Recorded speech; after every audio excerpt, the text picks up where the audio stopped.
I'm gracious, but I'm not content, because I know y'all got a lot more to give me than some $250,000. When Darren Wilson killed Michael Brown, white folks gave him $300,000 in 3 weeks for his defense. And Dr. Umar Johnson is trying to build a state-of-the-art school for black boys that y'all all know I need, and after 6 months, I only got $250,000. Trifling-ass black people. I'm going to call it like I say it. And I don't care if you get offended. We can handle that outside. We trifling. I should have been had that $2 million. I should have had that $2 million 30 days after I started the fundraiser on May the 20th. It don't make no sense. Thank you, Sister Avanti, $10 coming on the Cash App. Thank you, sister. Next time, make it 20, but thank you for that 10. I know you barely had that. Thank you, sister. Any ladies in town for the training want to accompany the Prince to the Cheesecake Factory tonight? Any White Plains queens want to go out on a date with the Prince? Free date tonight to the Cheesecake Factory? Let's get into it. It's one thing to make videos. Monty Woodgrain, I'ma fuck him up too. So if you could get Monty's address, it's time for me to see Monty too. I've been as patient as I can be, and I'm tired of this shit. It only takes a little bit of white brainwash to activate the coon chip in the average Negro. Are we rolling? We started? Is this it? This is reasonable ignorance? Not yet. We got you. Listen. Yes, sir. Now. This is the ignorant shit you like. I am King Cooler. This is the ignorant shit you I'm like. Magic Mike. Nigga, this is the ignorant shit you like. Come on. This is the You know ignorant it's a shit booty you hell for the like. motherfucker got a 9 chasing a chicken. Bombs!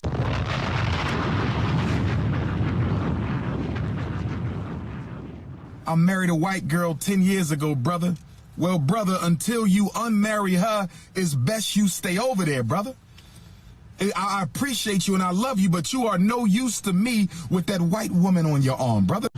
I keep telling you, consciousness over coochie, politics over punani. Correct. But I would say, listen, your wife is white. So we're going to stop the black talk right there. The goddamn NBA is a suspect.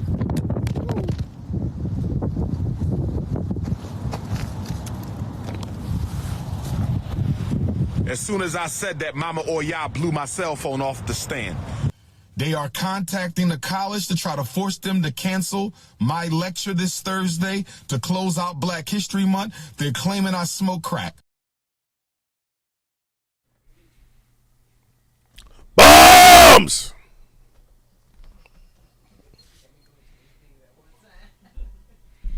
You played all the intros and shit already? Reasonable Ignorance Podcast. Yo. Yeah. Yeah. Oh. Ooh. Keep going, nigga. Come on, let's keep doing this shit. Come on. Ah. Sound like a bad horror movie. JDI on what's the word they usually say, like on live on remote or some shit like that? I'm on remote. Location. On remote. Live on JDI on location. Yes, sir. Yes, sir. JDI at the cave. He at the cave. He at the cave, huh? Yeah. Coach, I got Coach Moses here on to my right. I'm your main man, King Bulla, Jamal Shabazz. No Magic Mike tonight. Hey, we got the box. See, I swear, price finna go up. Who's house? Jim's house. Jim's house. And Jeff on the ad lib. AV on the boards along with Gemini Jones. Go best friend over there on the left. Right. She's my best friend. The best friend ever. Go best friend. Go best friend. Hey best friend. Hey best friend. B. Abel's on his way. You know, you niggas gotta quit shooting on the fucking expressway, man. My God, today. This shit is just out of your Citizen app go off or something? What happened? No, I just went to Facebook. You know, people always posting, you know, where they at. And then somebody posted the article or the actual shooting where it happened at. So, You sure wasn't no bitches getting outside and twerking and popping pussy? No. Because that shit is now rampant now on the expressway now. I've seen it. You seen the videos of that? Yeah. They stopped the fucking traffic. Okay, everybody that's not in Chicago, what they're doing is stopping traffic and in the middle of traffic on the expressway and going, hey, and they shaking ass, shaking it like a dog. Jeff, have you seen the videos of this happening? Nah, not at all. Younger but I people. believe it, though. You believe it? I believe it. Yes. Twerking on It's the the E-way. Twerking it's on the E-way, summertime. man. It's the summertime. People are ready to bust out on some Rick James shit. Everybody's ready to be out right now. Everybody's outside right now. I took when I heard about the traffic coach, Jeff, Jim House. I had to reroute and take Lakeshore Drive. So, of course, on 63rd, going towards Hayes, from Stony Island going towards Hayes, it's motherfucking cars all lined up. Pitch black at night, cars all lined up in Chicago, right?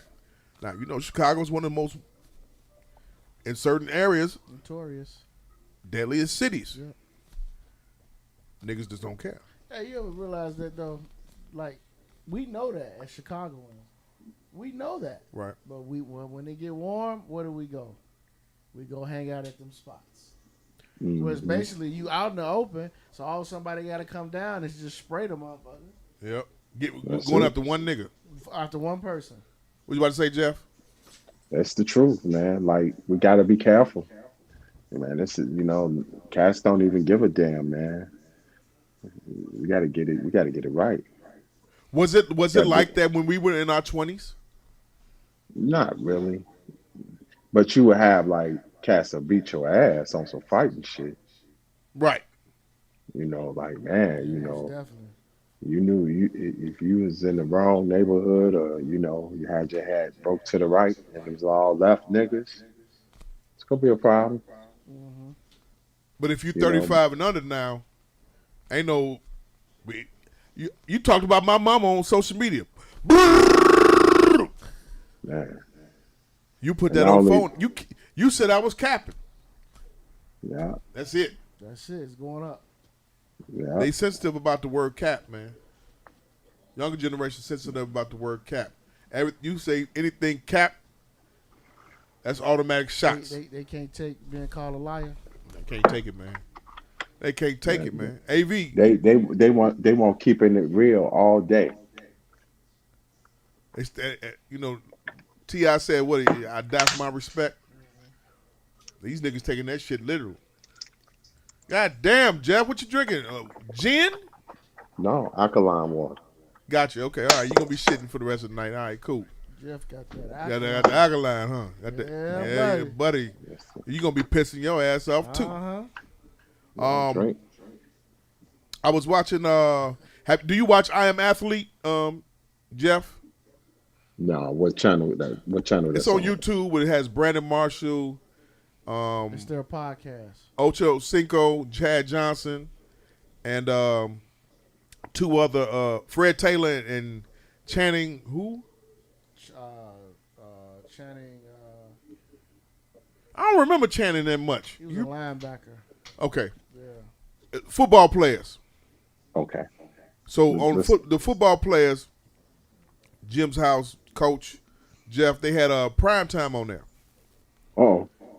Deion Sanders. Mm-hmm. And he made a revelation that he wanted to commit suicide. Wow. He made a revelation he wanted to commit suicide. He talked about a whole lot of topics. I don't think people probably remember that, but I remember that though when that happened. But I don't think people expound on that, please. It's just when he was playing with the Reds. I'll never forget. He basically drove his car off the cliff, Jeff. Wow. He was that depressed. Well, he didn't die. Nothing. He wasn't even he didn't even suffer no broken bones, like nothing. Man, he says it was due to. Go ahead. I can believe it with him and how he was very, very like most people who are very high strung, real flashy and everything. There's a lot of things in the background that's going on that they don't want to talk about. That's real heavy. He said it was due to his old lady or the girlfriend or whatever. The child's mother wouldn't let him see the kids. Yeah, because he had an issue on the reality show with Pilar. Pilar was on some garbage. Yeah. Yeah, she tried to take him down real rough. I think she cheated on him too. Now, is Pilar on Real Housewives of Atlanta right now? No. Nah. That's a hell of a name to call somebody Pilar. Yeah. Like That's that, her name.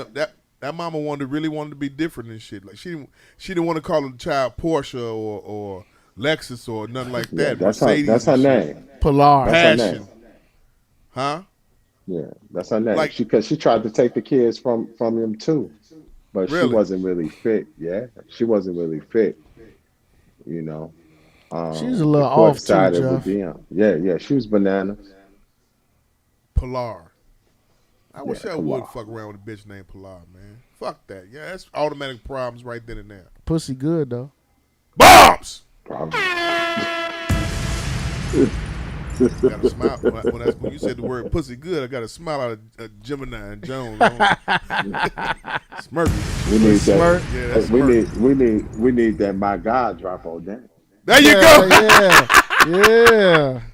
That shit was a hit last week. My God. So it was. My God. So I was watching the show, Coach Jeff, and he was. I learned a couple of things about Deion that I didn't know. For one, he was tired of being an announcer. Yeah. That was interesting. Yeah. You know, you would think that Deion likes to talk, and most people that do analyst jobs and commentating jobs, they like to fucking talk. Like him. He got tired of it, so he wanted to coach. Now, you being a coach and everything, what did you feel about his interview on the I Am Athlete show? I enjoyed it. It was Deion is one of they kept him on there for like over an hour. They usually don't keep guests on for over an hour or so, but Okay. that whole episode was just great because Deion is one of my all-time favorite players. All time. Deion Sanders, he's like one of the, you know how like they say, like we all say MJ the GOAT? To me, Deion is the GOAT of defensive backs. And he's one of the best players to ever play. So whenever he talks about football or life, I'm going to watch it. And the best thing about that whole segment, or when he was on the show, when he was talking about how everybody's not a role model. And he said you got to be careful. Because he say, what did he say about role models? Some people are just models. A role. But some people are just models playing a role. Right. And that shit was hard because Pop it. that's the truth. I didn't hear the pop. Did you pop it? Okay, cool. Oh, he popped it. I heard You that. popped it. Everybody else can hear, but I can't hear it. But okay, cool. Anyway, so what else did you get out of the show? I mean, I'm coming because I'm talking to you because you know. And old boy Channing, he pressed them about the difference between Power 5 and where Deion's at. HBCUs. And he pressed him. He pressed him good about it. He was telling him like, Deion, I'm gonna be honest with you, Prime. I got a son, and I think Florida gonna be able to offer him more than what you can offer at Jackson State. And he started breaking down what he means in terms of like the facilities, the exposure. But Prime was trying to tell him like, we at my program, we're gonna offer these kids more than just exposure.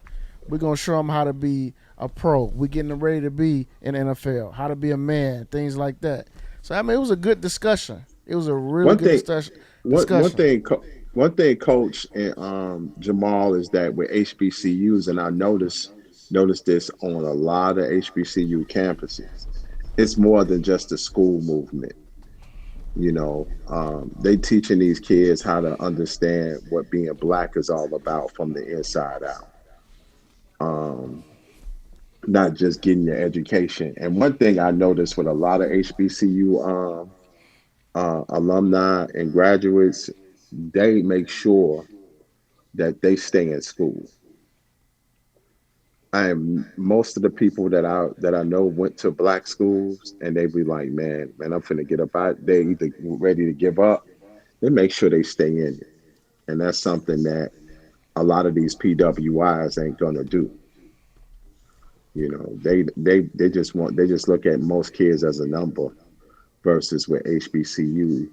You know, and most of the HBCUs are pretty small, you know, in numbers. Yeah. for the exception of Morehouse, Yes. Spelman, Howard. The other schools are pretty much small, and Side note. everybody Go ahead. and everybody No, pretty finish. much know the kids down there. So let me ask you this: if you had an opportunity to do it all over again in '97, your freshman year was 97. '97, right? Yours was '97 also. My freshman year was in '95, going into 95. '96. Okay. But I did Harold Washington my first 2 years, and then I went to a 4-year college after. Mine was fall of '97. You had to do it all over again. Would you both have gone to HBCU if your parents pushed you to do so? Yes. Yeah, I would have went. Yes, You I would've would went? have I would have went. went. Well, You I would've was went, Jeff?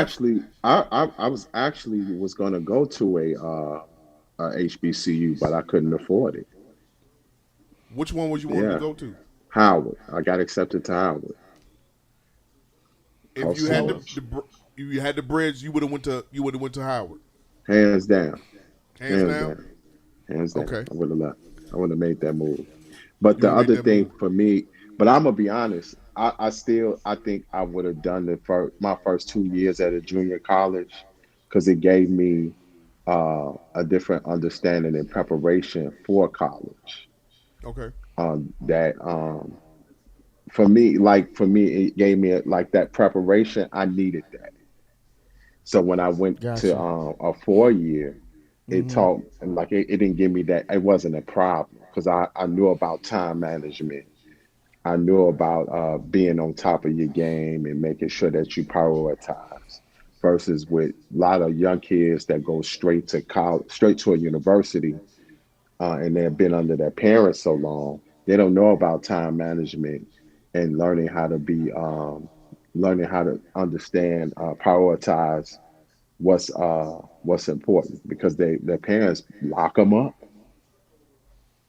You I would have went to Grambling really? only because I used to watch the games, the football classes with my old man. Right. That's all I knew at the time was that was a all black school. I didn't know it was historically all. I just knew it was a black school, You knew about the coach though, too, right? and I knew about the coach Okay. and the football program. So yeah, that's probably why I would have went. If I had an opportunity all over again, I would have went to.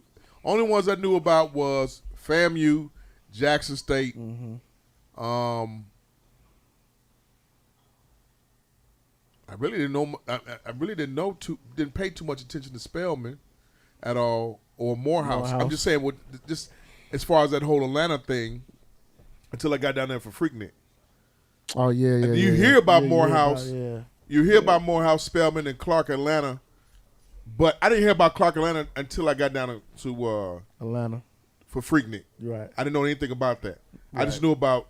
I heard about somewhat Morehouse. I heard about Spelman. You heard about the bigger name schools, Hampton, Howard. Howard, Yeah. right? Yeah. So if I had my opportunity, I would have went to Jackson State. Yeah. I would have went to Jackson State if I had an opportunity. I didn't know about TSU. Shit, that's only 8 hours away. You know what I'm saying? Straight shot down on 65. That's where that's. Then you had Kentucky State, Kentucky State is all black. right? All these different Yeah. ones and everything, all Dillard. these different spots. Yeah, all that. But I mean, we weren't pushed towards to go that route at all. And now we pushing. Well, I know I'm pushing my kids to go that route. I want mine Yeah. to go. I do. Yeah. Man, I want But mine here's to go. here's the thing though. I think with a lot of people, especially with the athletic programs, a lot of those athletic programs at HBCUs don't have a lot of money to give. So that's why they pushing their kids to go to PWIs because those PWIs are throwing those bags to make sure those kids come there. But it's a bigger move than just being an athlete going to HBCU. It's really about that black pride, that black understanding, and making sure that you look out for your people first.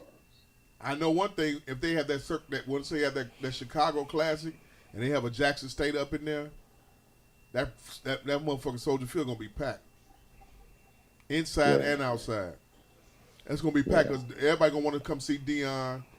Now they're gonna want to come see Eddie George, who's coaching. That's probably what they're gonna try to do. TSU is to get him up here to play a game. Right. Right. Yeah. I mean, you know, I like it. I've been to several games at Soldier Field, and it's just the atmosphere, man. Just being around all them black people, and I ain't even Greek, but the fact that you see all the black Greeks, you see people who are successful, you see all these older alumni from those schools, man. It's beautiful to me. It's beautiful. Yeah, that's I agree. And then, like, you know, he was on there. He was like I said, they were doing the comparison. He was getting pressed real hard about it, and he was saying, "I'm gonna take care of them. If you want to go to glitz and glamour, you go over there with them." Mm-hmm. That's right. But if you really want to learn something, be somebody, like what Coach was saying, you come see me. You come around, be around your own people. Right. You know, and that's what he's selling to these kids. You come be around your own people.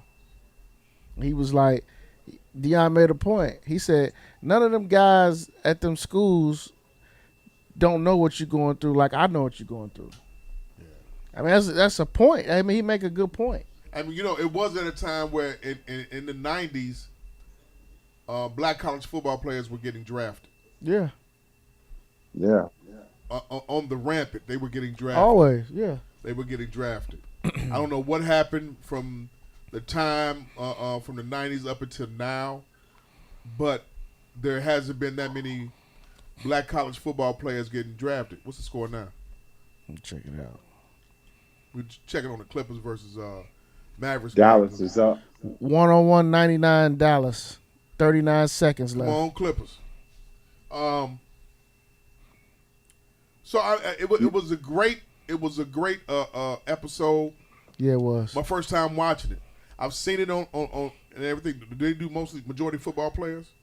Just about, but they do NASCAR. They've done tennis people. They've done just different sports from people. WNBA. Yeah, so just different people that have on. Sometimes they don't have guests. Sometimes it's just those four, and they had good conversations. Good conversation it was. I agree. I was really at when I first was listening to Channing when he was pressing Deion. Fred was pressing Deion about, like, you know, you sure you want, you know, what's the going up against the Alabamas and all of the big schools and everything like that. But I mean, he held his own. He said, you know, he held his own. I felt like that was a recruiting right there. A recruiting video right there. Deion kept it real, and he said the reason why a lot of those guys in the black college, the football league, didn't get drafted because he was like, they didn't have a season. Wasn't a lot of tape. Okay. And he said that had a lot to do with it, but he said, but still, he said it shouldn't matter. He said if those guys can play, they should be able to be invited to a combine, work out, and they should be drafted. Because he said the boy that got drafted by the 49ers, what's his name? Trey Lance. Trey Lance. Deion was like, he can play. He from that league, you know, that conference. They not in the Power 5. Right. And he was like, he the real deal. Okay. I think right now the way that the climate is, they really trying to really put black college football on the map on major networks. That's true, because he did say you're not on ESPN 15. You're gonna be on ESPN. That was funny. Now. That was funny as hell. You're gonna be on ESPN and ESPNU. Jeff, all it takes, Jeff, is for 1 year those top 25 blue chip guys. Mm-hmm. If 10 of them go to one of them black colleges, all each, it'll start changing the whole landscape of things. That's all it takes. That's all it takes. That means I think that's where with teams we got to talk to our young people and be like, listen, man, do you want to make sure that you want to take care of your people, or you want to just go to a PWI and get your scholarship on and just be a number, you know? And that's something that a lot of kids, they don't want to be a number. They want to be somebody, you know. But it's So, also, I will say this, it's also on these coaches and these high school coaches, along with the college coaches, whether it be at the PWIs or be at the HBCUs. HBCUs. But mostly important in HBCUs, they need to start coming up here recruiting. They need to start not just looking at the Instagram and shit like that. They need to start having these bonds and ties to y'all. Like, all the HBCU basketball coaches should be hollering at you. Well, they come. In my opinion. They come to Chicago. They do? Yeah, they come up here. Okay. They come up here to recruit. And now because it's, everything's back open now, and now the high school live period now, the open period starts not this week but the following week. They're going to be up here trying to recruit. So you got is the guy George Lynch still the coach at Clark Atlanta? I think he's still there. Aaron McKee's coaching where? Temple. Okay. He's coaching at Temple, which is not a black college. So forget that out the way. You can stop that talk right there. right. And I got a chance to pass by Temple when I was up there in Philly too. You know what I'm saying? It is in Philly. That's right. I was in Philly. I got a chance to pass by Temple University. And it's right on Broad Street. To be honest, Temple seemed like it's like a Chicago State, ain't it? Shit, we always thought Temple was a black college, remember? Because of John Chaney. And all he had was what? Black players, remember? Yeah. I swear I thought that was a black Same college. thing with Georgetown. But Georgetown is one of the whitest schools ever. Ever. Man, super white. Always white. been that way. Super white. Yeah. But Chicago State is a HBCU too, officially. Yes, it is. I didn't know. I didn't know that. Yeah, it's been an HBCU for about a good 20 I just thought just because what niggas went on the South Side. Pop it.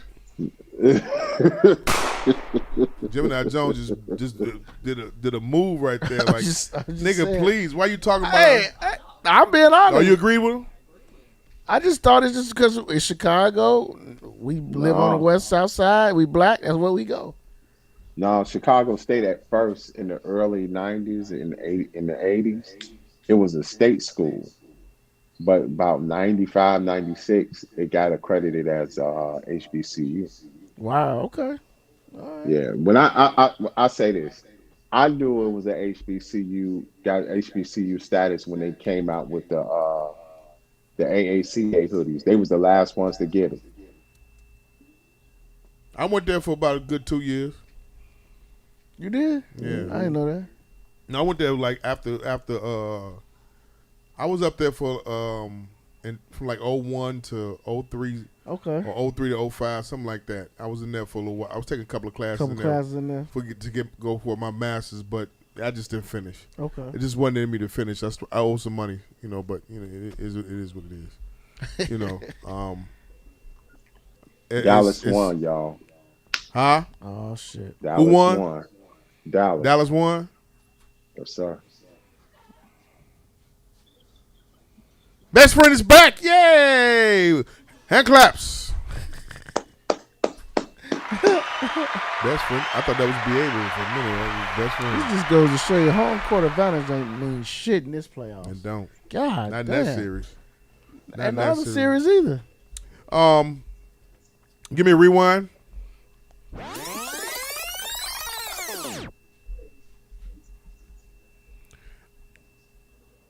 Naomi Osaka. Your thoughts? I mean, I'm not gonna ever deny and say depression is not real, and it ain't up to me to say, when and shouldn't you or couldn't you use it if it's really bothering you. But if she really feel like that's what she's dealing with, her anxiety, because who knew she had anxiety? Because every time I see her do a press conference, she handles herself very well. But but when she made her statement saying that before she does a press conference, she really freaks out when she's in front of everybody. So, I just hope that she gets the help she needs. And I'm glad to see like a lot of the athletes behind her, especially like the NBA Yeah, guys. for Serena. Serena especially was behind her. Like I like that. And who's her boyfriend again? YB Corday. So he's in her corner. So I just hope she be all right. Because she a hell of a tennis player, Jeff. Oh man, Every she's time. she's ill. She's ill. I think the problem I have with this situation is these so-called the white media, people saying like she need to just play or whatever, forget about her depression, she's faking. I'm like, man, depression is real. Let her get herself together. If she don't want to be in the French Open, man, let her do what she gonna do. Get ready, Jim. Yeah, get ready to hit that. Get ready, Jim. You You know what how I'm saying? them. I'm sick of that. Them crackers. You know how them. You know how they. Them crackers. Over at the French Open, Them crackers. like to fuck around and just belittle and get out there and play. But you know what? She showed them Them crackers. that I ain't going. Bombs. Oh, She said, Man. "Fuck it." She said, "Fuck it." My and God. Fuck you. I ain't going. I'm not finna do it.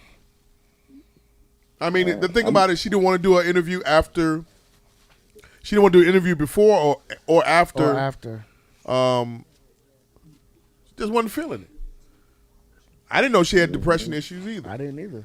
I didn't know she had anxiety issues. I didn't.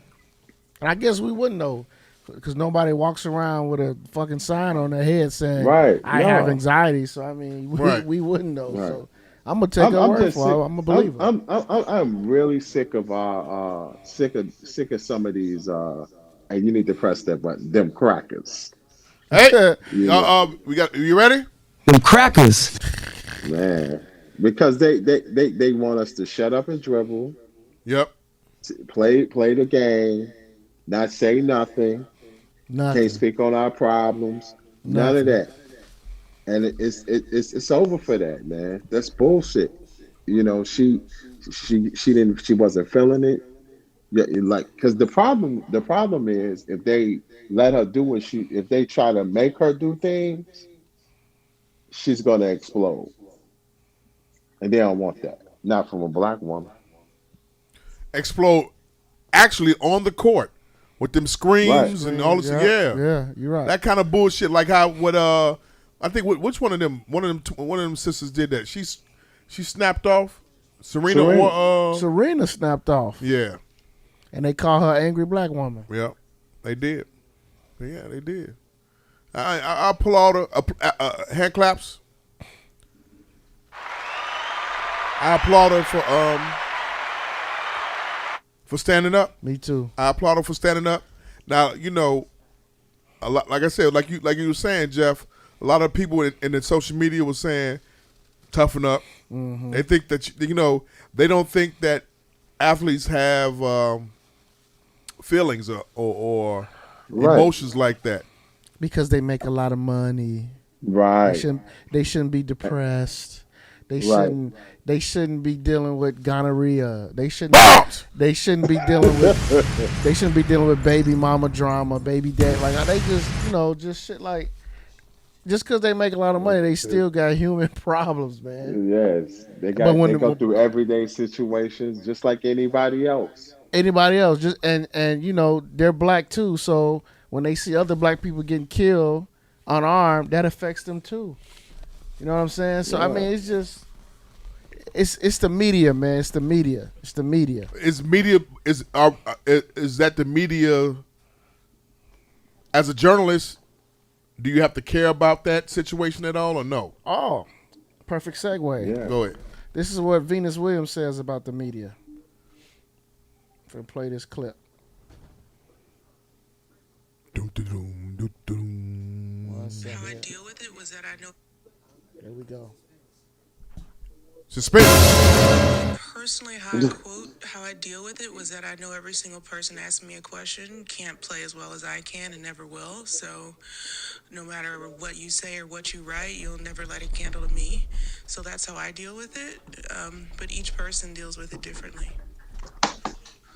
What y'all think about that? Now that was savage. Great response. That was savage. Yeah. And then You know, hey Jeff, you know somewhere after she said that there was an old cracker, racist cracker saying, that black bitch. yeah. Them crackers. And Working side title note, number one. side Them note, crackers. side note, fuck Candace Owens on bitch ass. I'm sick of her too. What'd she say? Man, you know, she was saying that, you know, these athletes need to shut up and play the game, basically. On Twitter. She finds her ways in the social media every time them dollar signs go back up. Something. Did she go on a date with Kanye or something? No, I thought she was married to a white boy. Oh, okay. I must be confusing her with somebody else. Went on a date. Wasn't she with married? Kanye. I mean, wasn't she with the Clear? I don't know. Did she have a baby by a Clear person? I don't know. A clear person? I don't know. Yeah, that's what they call them now. They call Clear them person? The Clears. That's awesome. The Clears. Not that I, hey, whatever. But I mean, crackers. Get it? Them crackers. Them crackers. Yeah. I love that fucking That's drop. a nice drop. I love that prompt. Nice drop. Rewind. Had to do travel season AAU this past weekend. Where'd you go? I went to 2 different places. Kentucky, What part? Covington, Kentucky, Wilder, Nice. Kentucky. My God. Nice. Right on the Border of Cincinnati. Yeah, I've been my there. first time driving through Cincinnati. Okay. I drove My through God. 4 goddamn states: Indiana, Ohio, Kentucky, Illinois. Mm-hmm. Had a good experience. I have to tell you all about this experience that I had. Okay. Driving, we got there 1:30 in the morning. Mm-hmm. Checked in, went to sleep. Had to be up at the games. Bright and early. Yeah, 9:30 in the morning in Kentucky. Farrell did good the first game. Mm-hmm. Only scored 2 points, but he got rebounds. He was a presence and everything like that. Second game, he only played 3 minutes.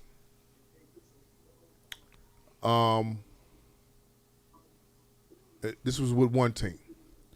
So what we did was after we got done with the game, we scoop up the street to Fort Wayne to play with his other team. There he got in the game. We got there a little bit late. He got in the game. Killed. They wound up winning. Mm-hmm. I mean, they wound up losing that game. Second game, playing, scoring, doing this thing, he wound up killing in that game. Stayed in Fort Wayne. Mm-hmm. We were supposed to go back to Wilder, Kentucky, for the other team who was playing in the playoff game, but I didn't go. Okay. We stayed in Fort Wayne and played 2 more games up there. All right. So here's the dilemma right here. Oh.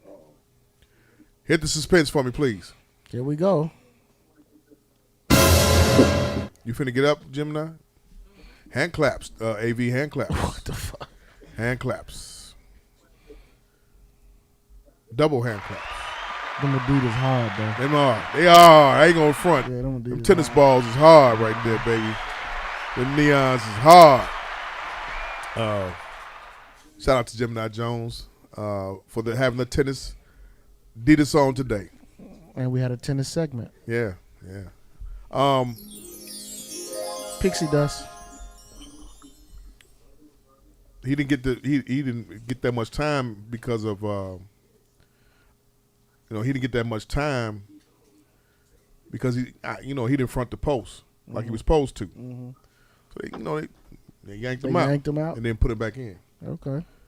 So then next day I get the call from the coach. Why you ain't show up? Yeah. What you tell him? We had talked about it on Tuesday. Me, him, and the other coach on a 3-way phone call. We talked about it, and I told him I apologize to you for not communicating about it because they was looking for him on Sunday. They wanted him on Sunday. He's never been there before. When he was missing before or anything, or if he didn't play a game before, whether local or well, the local never called, but you called when we got out of town. And it was like they were looking for him to play on Sunday because they felt like the matchup was better and all this other kind of stuff like that. It's been a consistent times, and I told them it's been a consistency in games, whether local or whatever, that you pull him out and don't put him back in. And it fucks with his happiness. It fucks with his since we talk about the anxiety and stress and everything, it fucks with bye-bye both of y'all. All right. It fucks with his anxiety. It fucks with his happiness. You should see sometimes he's sitting on the court, wanting to be in the game, and his face is he's looking down. He's looking like, God damn. You know what I'm saying? Mm-hmm. So I told him, I made a decision. Like, we going up to go play with the other team where I know he's gonna get a lot more playing time. He's gonna be able to have freedom to score and do everything. With this team, you can't do that. This team has the backcourt has the coaches are the coaches are one of the coaches a female coach, the other one's a male coach. Mm-hmm. Both sons are in the backcourt, and they're highly ranked for their class, all in the same class of 2028.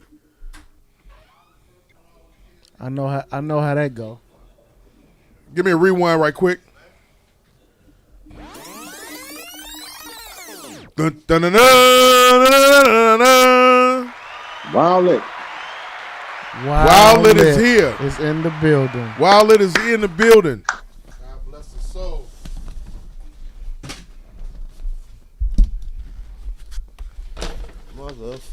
We are joined by Be Able. We're gonna talk about your trials and tribulations. Trying to get. I got one question for him as soon as we talk about it. Yo, 1 2 1 2. I'm good, Evie. Thank you for coming, brother. I appreciate Hello, you. world. Woo! Nice neon Adidas. Oh shit, Av, you got a Red Bull or something? Bless your ministry. Be Able to get in the build. Jeff's right there in the corner. You see that? What up, God? What up? So what I was saying is that we had the conversation. You got to interject in when I feel the need. Yeah, when you feel the need on this.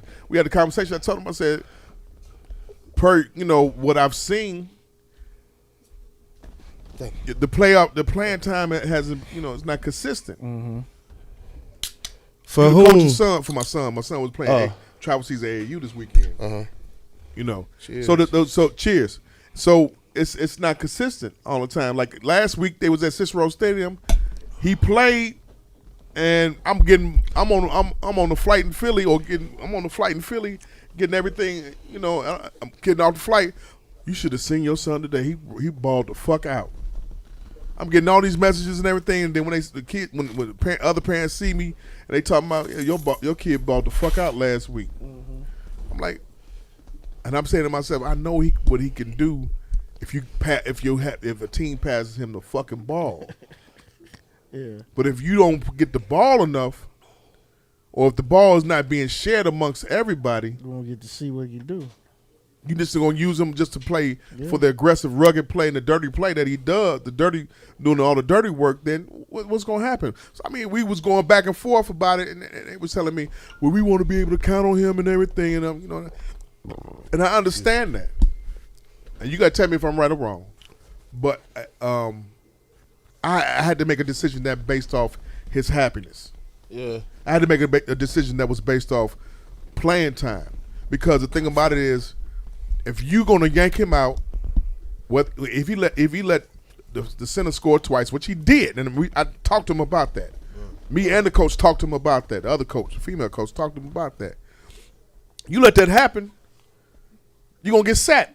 But what she does is, And I told her on the phone, and I told him, I said, when she's coaching, she subs him out, talks to him, puts her arm around him, makes the correction that's needed.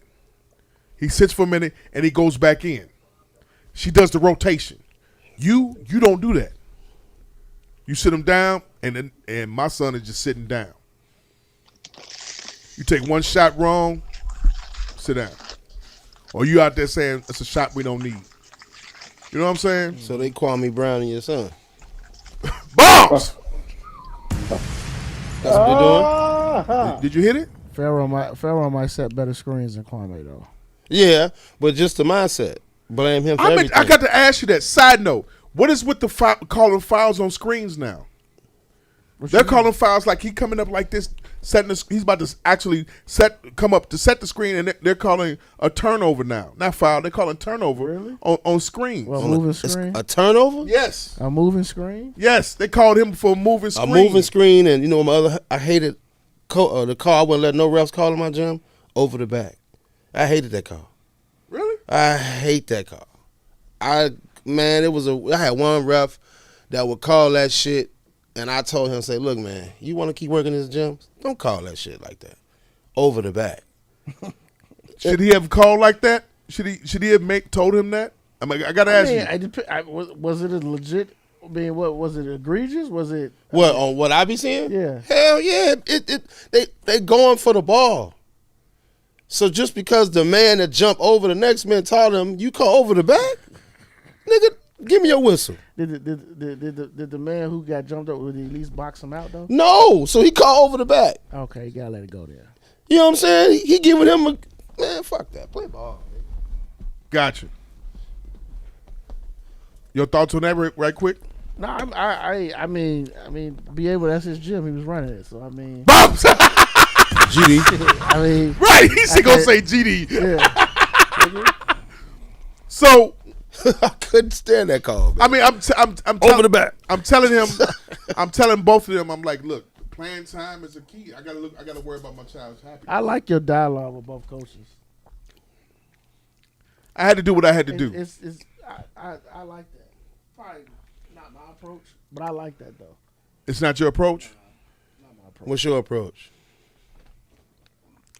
Well, for me, I probably wouldn't dialogue as much to the coach because you gotta understand my point of view, right? As a coach, yeah. So for me as a parent, I probably wouldn't dialogue with the coach that much, unless it's something that I felt like that I was seeing that I wanted to point out. But your dialogue with both coaches and what you pointed out, I think is key.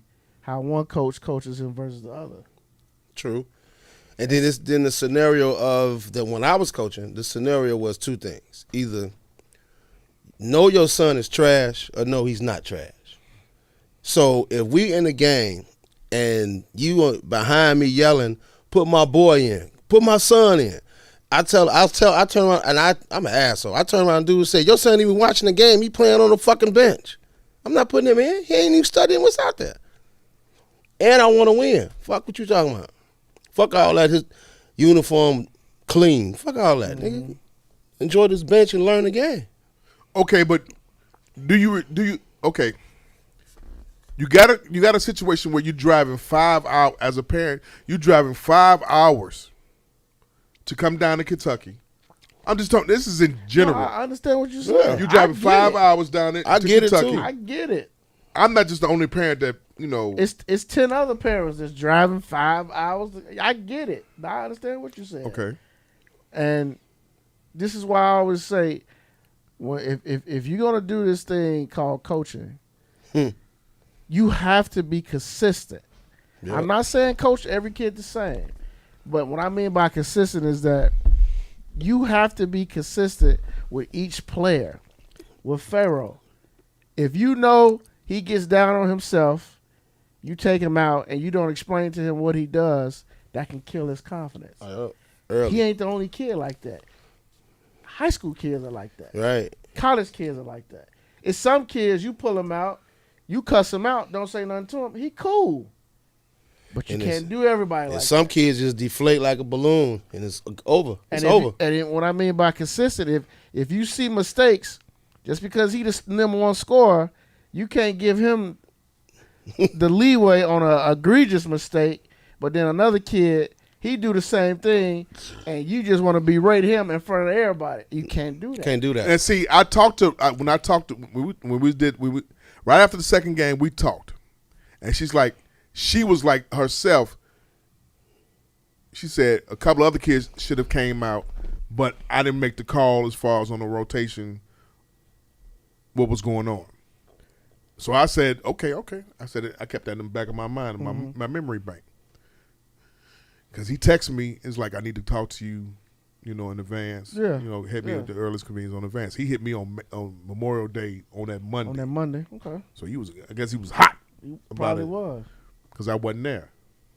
And we have, me and him have an open dialogue at times, and we've been, because he had, about a month and a half ago, 2 months ago, Farrell felt like that the coach hated him.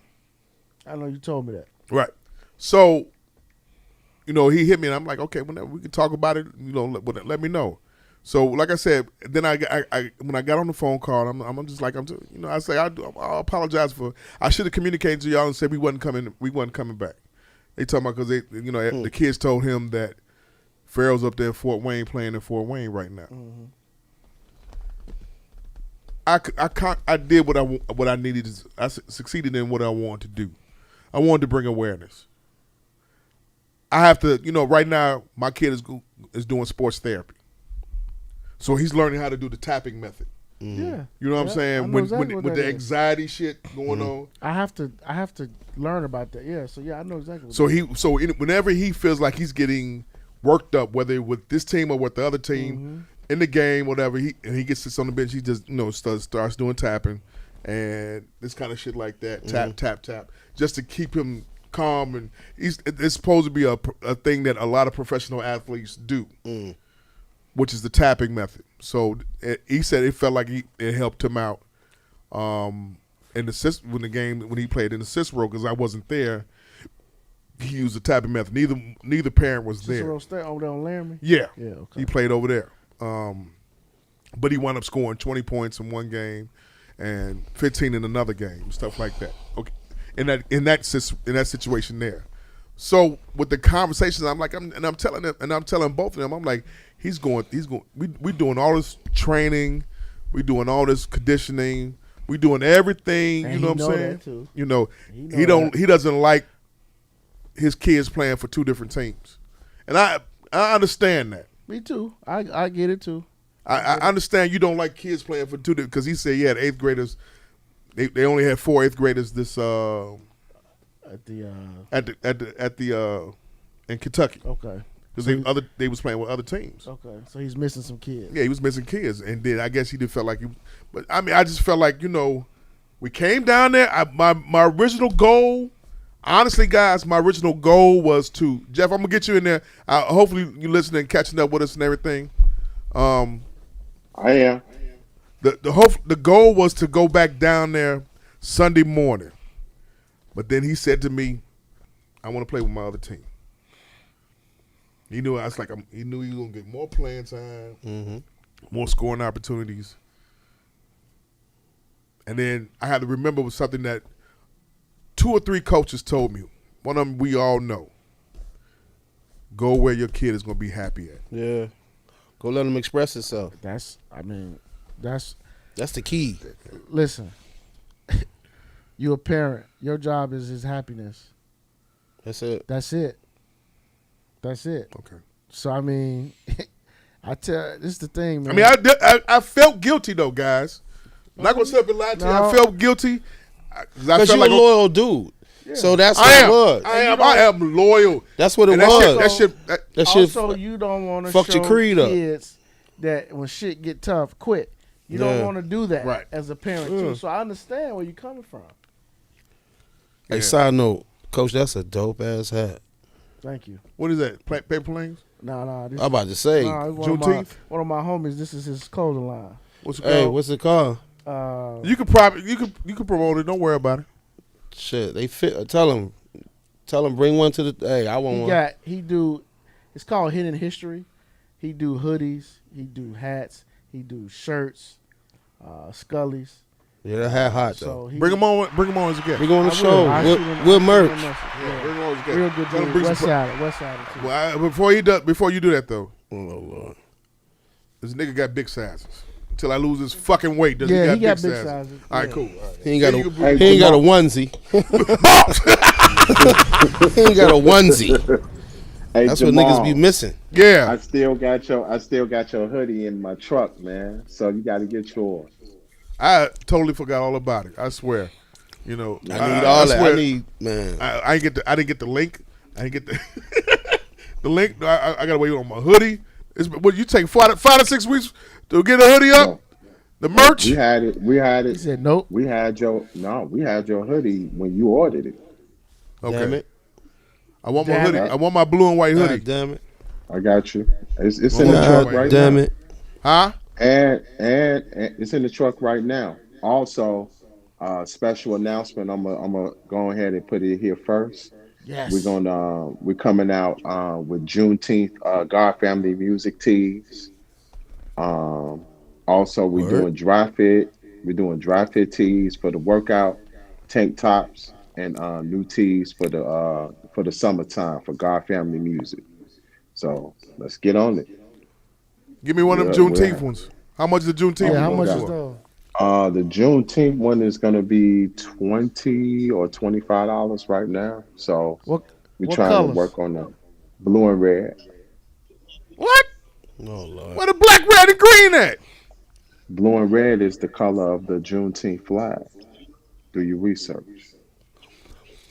Message. Hit it. Message. Hit my God too at the same time. My And he got the serious My God. Stephen A. face on right there. Look at him.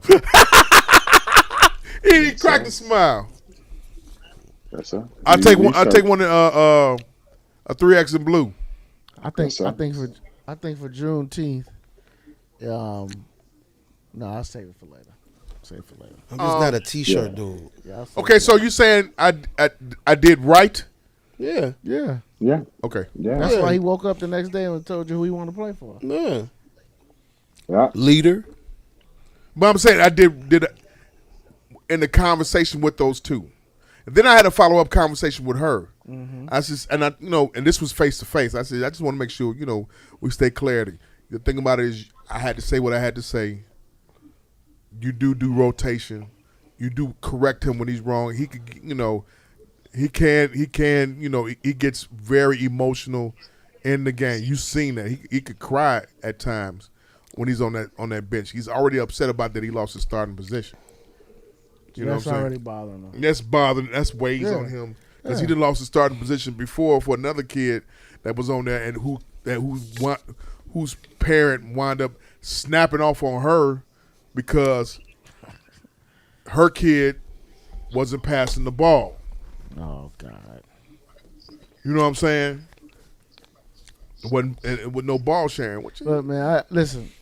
I say this all the time. All you parents that have your kids in travel ball and y'all invested and God bless y'all. I think y'all are great parents. Because there's no way I could have done it. Not at all? Because number one, the travel ball, to me, I don't feel like the kids get better. I don't. I just feel like it's an opportunity for a kid to outshine another kid, an opportunity for a coach to make some money. Because you're really not really teaching them anything if y'all not practicing every day. What are you really teaching them? I will say this. He practices and has skill development every day. That's different, though. He has practice every other day and skills development on Tuesday and Thursdays. That's different. See, he's getting skill development. But with AAU, how much time you going to practice and how much time you going to put in fundamentals in that practice? When you're paying, most coaches are paying for a gym, right? For gym time, right? Yeah. So you got to get out of there at a certain time. Yeah. And they're not going every day, right? He has it. I'm going to say this. For this one team, he has it on Monday, Wednesday, and Friday. Mm-hmm. for practices for both grade levels, 5th and 6th, 7th and 8th. On Tuesday and Thursdays, he has it.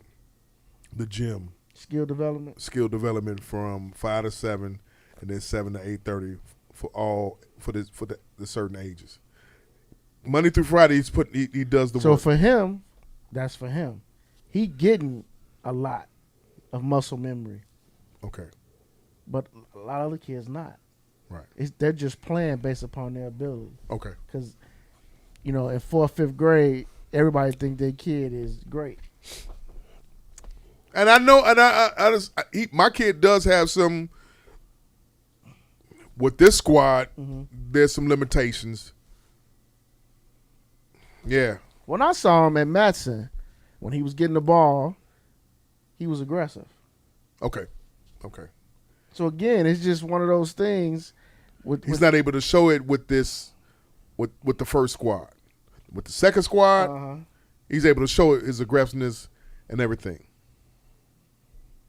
So you said now he got the kids ridiculing him about him going up to Fort Wayne. He's like, well, I told him you got this whole, like, you went up there to take care of business, you went up there to ball out. Yeah.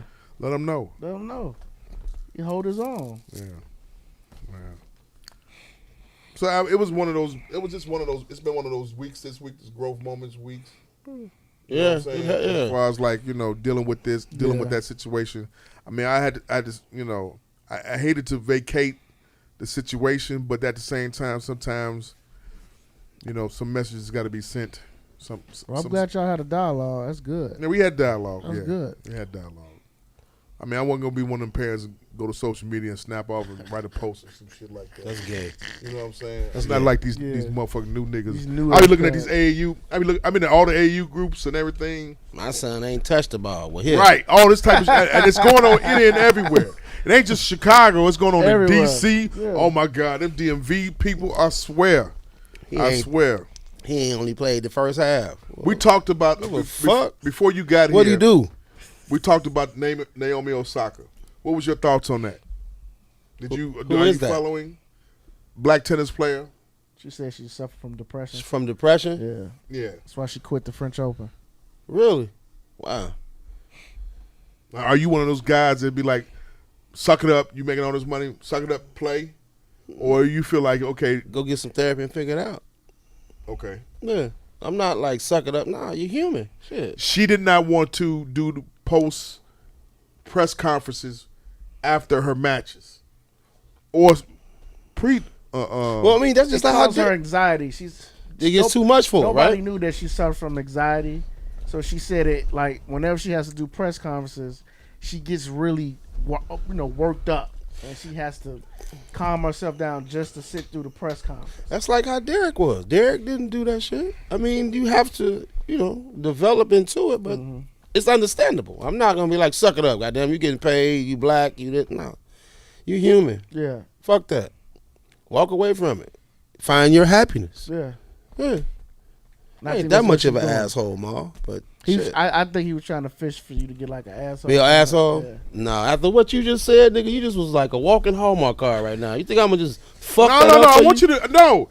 I don't never want you. I'm never not going to tell you not to express. I embraced it. I'm never not going to tell you not to express yourself on here because you know you're going to do. You the OGO on the podcast. I'm gonna do that, but no, just on the temperature of what's going on. Why would I just be like, that's human shit though? That's human. I thought you might have been like one of the people like, bitch, you making all this money. Get your ass out there and hit that ball. I'll be on them well niggas, the niggas that's okay that's complaining about the bread. Them the niggas like, man, shut the fuck up and go play ball. What you have before you dribble, nigga? B is not like Jason Whitlock. No. What do you have to say about the situation? He just feel like, hey, shut up, and go play. Yeah. Gotcha. His mama probably got gout. Bombs! Suffering right now. My God. Hit it one more time, man. God damn. I'm here. Give me a rewind. That damn Jason Whitlock, boy. That bitch ass nigga. Yeah. Tell him, Jeff. Jeff, coach, Abe, ability. Yes, sir. Derrick Rose. He done with Julius Randle. Oh man, listen. Listen, Get him man. out of here. He done with him, boy. Really? Yeah, man. Boy. Derrick Rose, man, when everybody threw him in the garbage, yo. Everybody threw him in the garbage. Watching that documentary and how the Bulls Association played him, how the media played him, how his loyal, true, I don't even want to say fans, I want to say family and friends that stuck with him. What you see now was the kid he always been. You know what I'm saying? I mean, here he is, a motherfucker that went all over the league to find a team, go back to New York, was a second a sub. He's 6-man. 6-man to work your way to putting the whole motherfucking organization on your shoulders. Come on, man. And then you give a nigga that's over there looking like Grover from Sesame Street a fucking most improved player, and nigga, you disappeared before the award. That's a slap in the face for Derrick, yo. That's real. When you saw that little meme when they was all celebrating Derrick on the bench, like, looking at the fuck are y'all doing? Yeah. You celebrating a hard foul, nigga. We losing. We just lost. Yeah. Ain't nothing to celebrate. Huh? Ain't nothing to celebrate. Derrick is the OG now over there now. Him and Taj is the OG now. Ain't nothing to celebrate. Go ahead. It's time to restructure. That was their first man. time being in the playoffs, though, right? Yeah, for the almost- young ones. Yeah, for the young ones. It was the first time being in the playoffs, so do you know they're gonna try to celebrate anything? I get that, but what are the excuses at? What is the excuse saying? Oh, this their first time in the playoffs. What happened to D Rose tonight? Shit, he just was fed up with this nigga shooting. Is that what it was? Right. Yeah. You watched the game? Yeah. I ain't see the game. I didn't see the game. Yeah. I was at a- And then they showed Derrick on the bench. You could just tell you could tell he was tight. Yeah. Man, interesting. He had 10 turnovers. Who did? Julius Randle. Yeah, he was awful with the ball today. I don't know 10 turnovers. All that shit every city he go to the gym and throw up shots and all that shit. Shut up. You might go to a restaurant and eat. Fuck it. Hit it. That shit's upsetting, man. Because you know he married to a what? Cracker. Is he? Yeah, that's why. Yeah. Hit it. Them crackers. Hey, that's he's married the to Soldier Boy, John. He's married to a what? Them crackers. Beautiful. Crackers. There we go. So man, I'm just one more time. One more time. He get He's his married raw. to he's married to one of them. Leaking. Them crackers. Hit the Jeff. My God. I'm telling you, man, it's I feel his pain, bro. You think he tapped out today? Or he checked out today himself? I just think Derrick was just like, dude, I can't with you. Really? I mean, Derrick looked visibly frustrated. You know, he don't show a lot of emotion. But you saw that Chicago and I'm like, this suck ass. Like, you know, that's what he was thinking. Right. Did you watch the game? Yes, I did. You felt the same way. Man. Get him out of here. I don't think Derrick signed there. I mean, I don't think he going into that. I don't think he was expecting like I cannot lead this team in scoring. This Julius can get off, and then I can come in the game. I score, I contribute. Then we figure out a way how to finish the fourth quarter. Derrick ended up damn near being the leading scorer for the Knicks in the playoffs. Yeah. I don't think that was supposed to be That wasn't the his plan. role. Derrick playing ball, That Randall wasn't the playing role. hacky Not sack. for him. Not at this stage of his career. Okay. Randall out there playing that shit. You throw the sandbags to the other hole. Cornhole. That's what Randall was playing. My other favorite sport. I mean, Tibbs benched Ephraim Payton and started Derrick. Should he have done that? Yeah, I mean, I get it because at the time, what they was down 0-2 or 1, what was it? Whatever it was, down 2-1, whatever. Yeah. Whatever it was. So I get it. You know, Tibbs gonna make adjustments. You know that, but I'm just saying I don't think Derrick was expecting. I don't think Derrick like, all right, I'm gonna go into this playoffs. I'm gonna play 39 to 40 minutes. I don't think he I don't think that was the plan. Okay. But them other guys didn't step up. So their season's over with. Mm-hmm. Derek had a great season. He finished out the season. Mm-hmm. First time in a couple of years that he's finished out the complete season. True. Two different teams. We go watch you eat. Go eat your crackers. Oh yeah.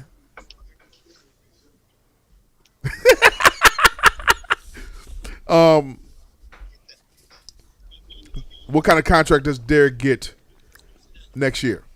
Starting with you, Jeff. Maybe 1 or 2 years. How much? How much you get now? He had a 2-year, $15 million contract. Give him that 32. 32 mil? I'll say 20, 25. Because he's not trying to be the star. He's not. 2-year, $25 million.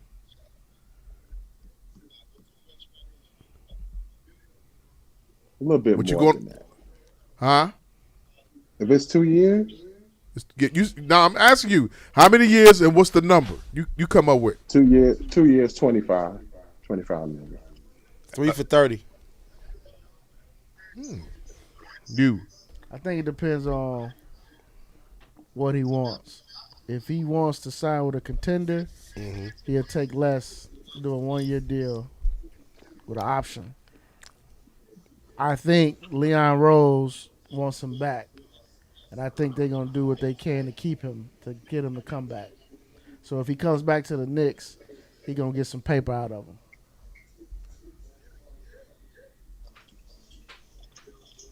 How many? Give me a year and number. Probably 2 years, 25. You say 2 years, 25.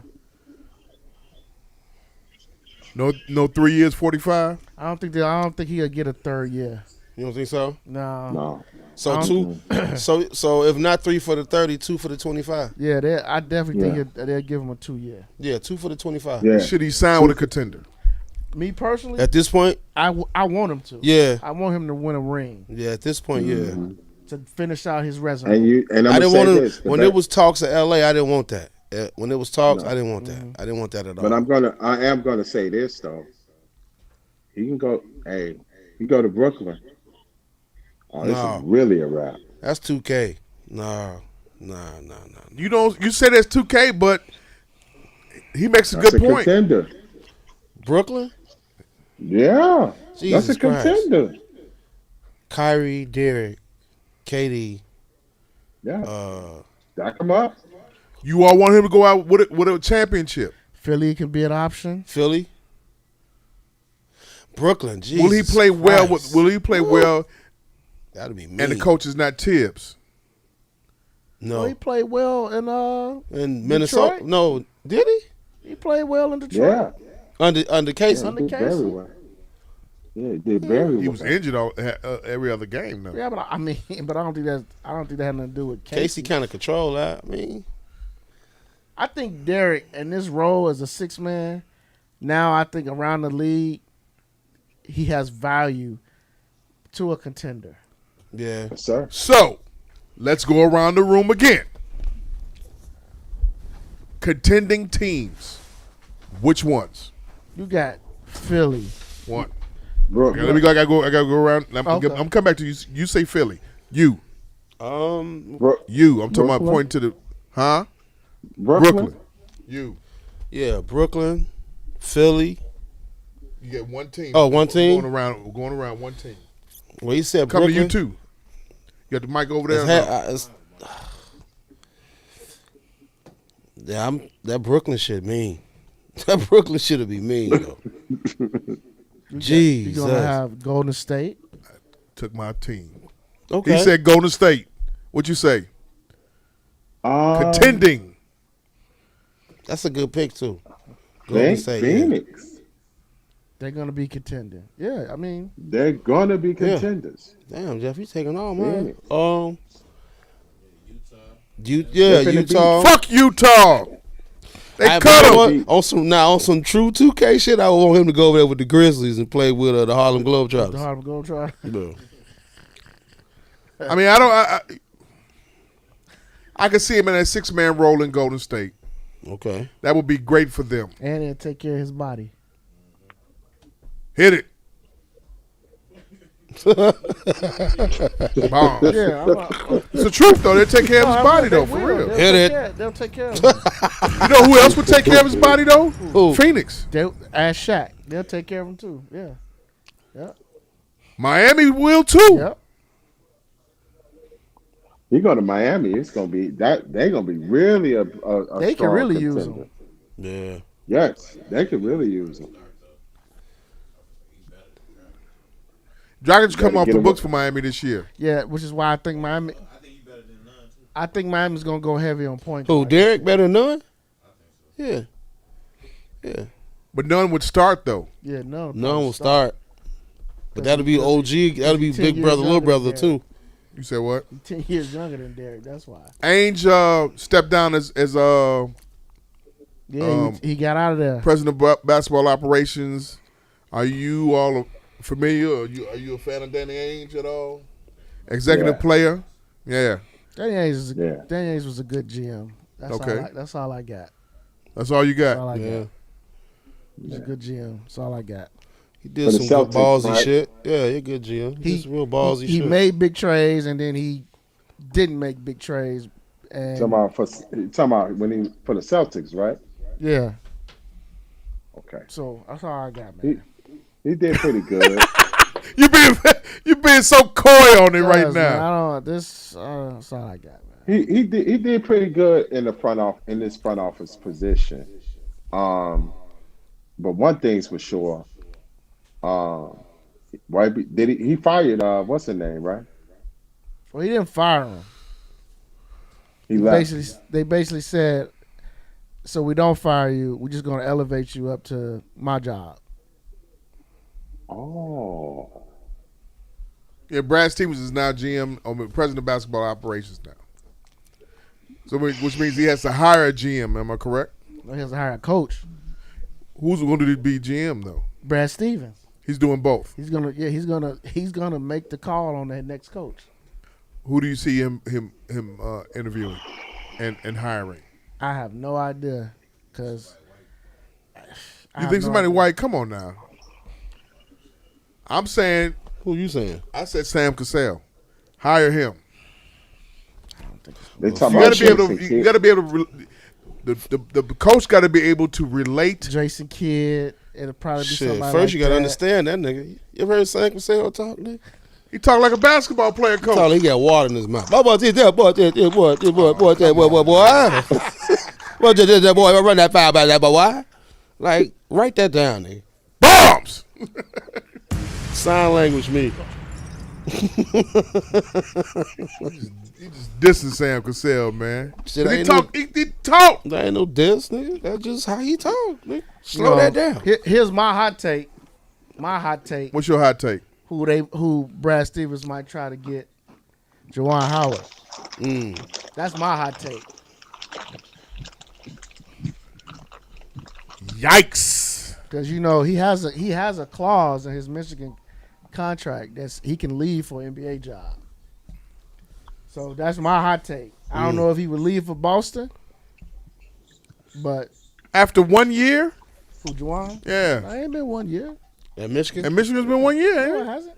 It's been 2? Yeah. What was they the year before? Did they do anything the year before? I don't think they made the tournament the year before. No, there wasn't no tournament. That was his first year. Side There was no note, tournament. live crunching by Jeff DeIllis. Hit the mic. Hit it. Wow. No, that other one. Hit the Jeff. My God. Hey, you say your hot take is Juwan That's my Howard. hot take. That's my hot take. That Brad Stevens would try to get, maybe try to get Juwan to leave. What? You said Jason Kidd, right? Uh, Or you said Jason Kidd. he said Jason Kidd. Yeah, I said Jason Kidd too. Jason Kidd, and they trying to recruit one of them assistant coaches from one of the playoff teams right now. That's the hottest coaching opening right now, right? Boston right now, yeah. Because you got got go ahead. You got Tatum and Brown. Yeah. They They talking about trading Marcus Smart. You got to find out what you got to get a real point guard in there, not a Kemba Walker. You got to get a point guard. Can he be traded? Who Kemba? Yeah. Yeah. For who? Somebody will take him. He ain't got that much left on his deal, no way. So somebody will take him. Who, Kemba? Interesting. Trade him for Dragic. Interesting. I don't know. Who you think? I want Sam Cassell. I think Sam Cassell should get a head coaching job right now.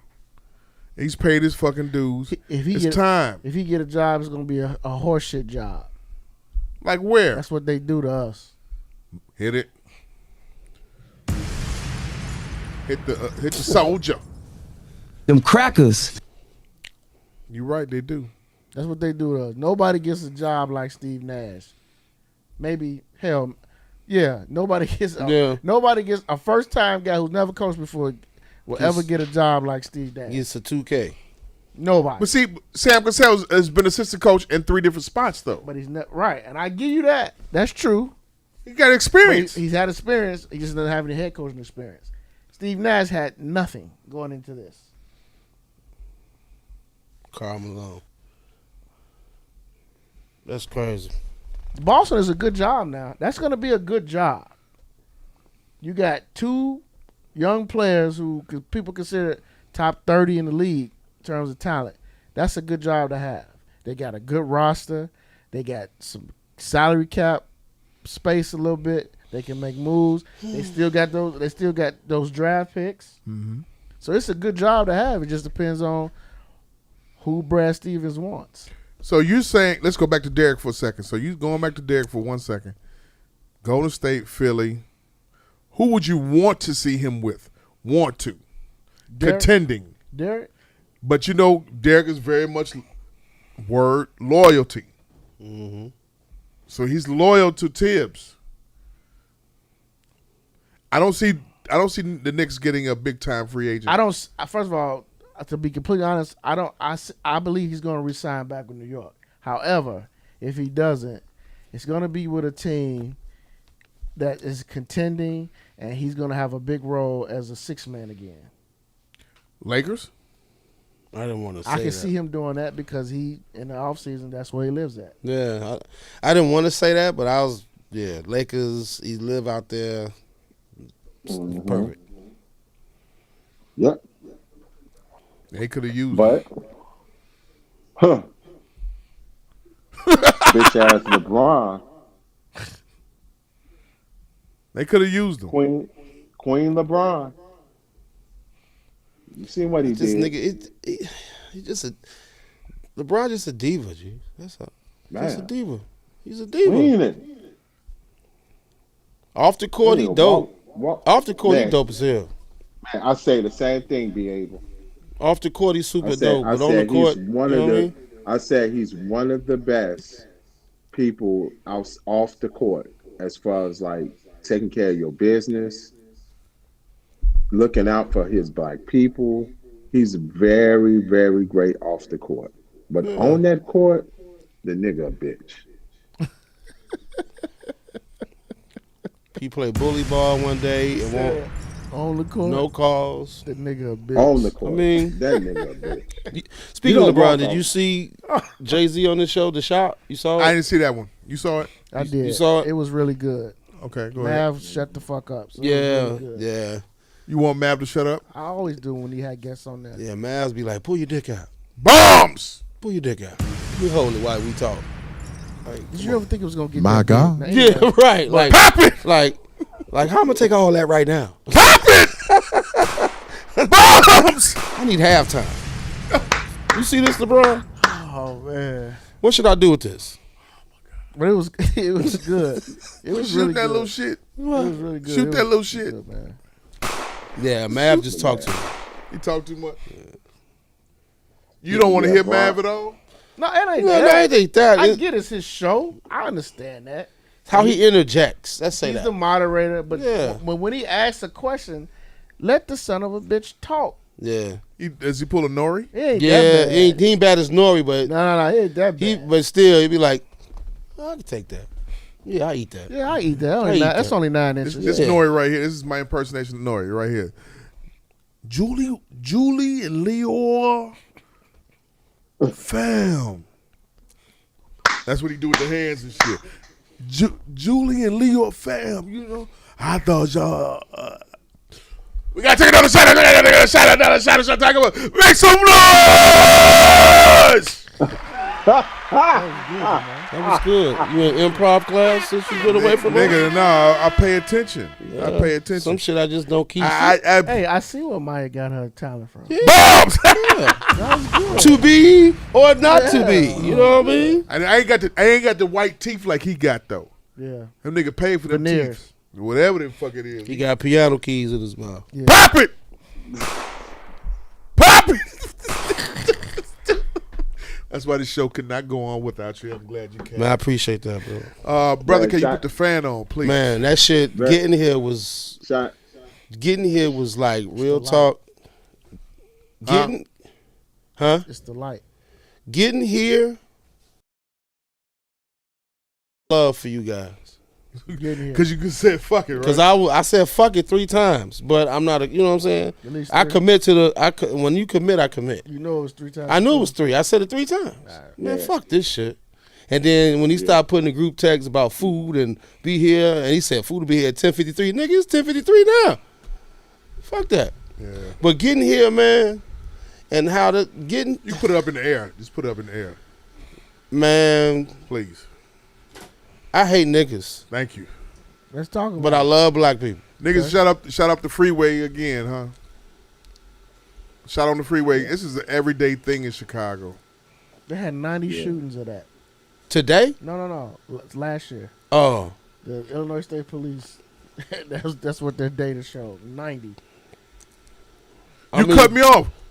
Let me get it. Hand me my thing. Hand me the blick. Hand me the pole. Whatever the fuck, man. Hand me that stick. I mean, it's like, man. Yeah. Getting here, brother, show love and commitment. Ain't no glad you here though. Man, ain't no I'm glad to shootings be on here. 355 though. Ain't no shootings on 80. I'm glad to be here, man. On 88? None of that.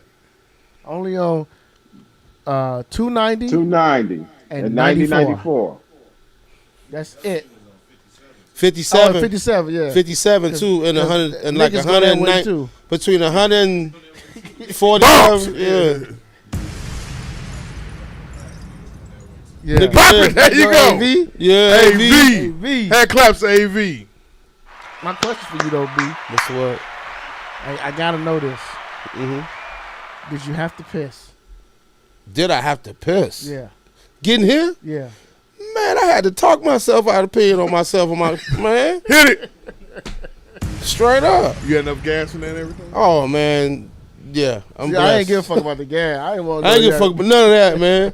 And all I kept saying is, soon as I saw all them red ass lights, I said, I literally leaned back like, do I gotta piss? Nigga, we said in the beginning of the podcast that we thought it was the bitches on the E-way stopping in the middle of fucking traffic and twerking, switching cars, going around and, you know, switching seats and shit, twerking and shit, popping that pussy. But it's funny you say that because in the midst of it all, we was at a standstill.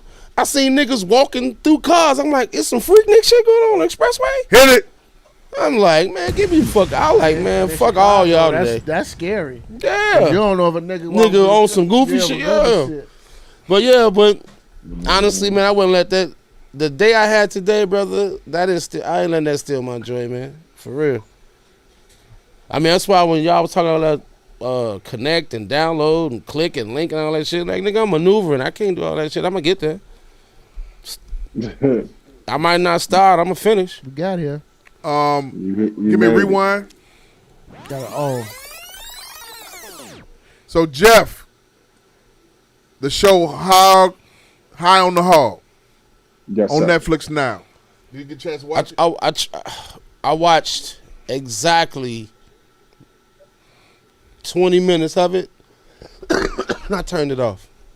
Why? Wasn't no diss. I felt like that was a show me and Keisha could watch together. And plus, I didn't really feel like hearing about. My mind wasn't on that right now. Gotcha. The guinea goo talk and the what was that shit they was eating, the mutton and all that. I watched up until they described the yam versus sweet potatoes. Yeah, I get that. But the thing about it was so ironic to me is I've always asked this question: when did greens, macaroni and cheese, sweet potatoes, and dressing become the nigga staple for every holiday? Jeff, Go ahead. I think that show is a blessing for many of us as a people. It's a good history lesson. AV, can you turn him up a little bit? It's a good history lesson.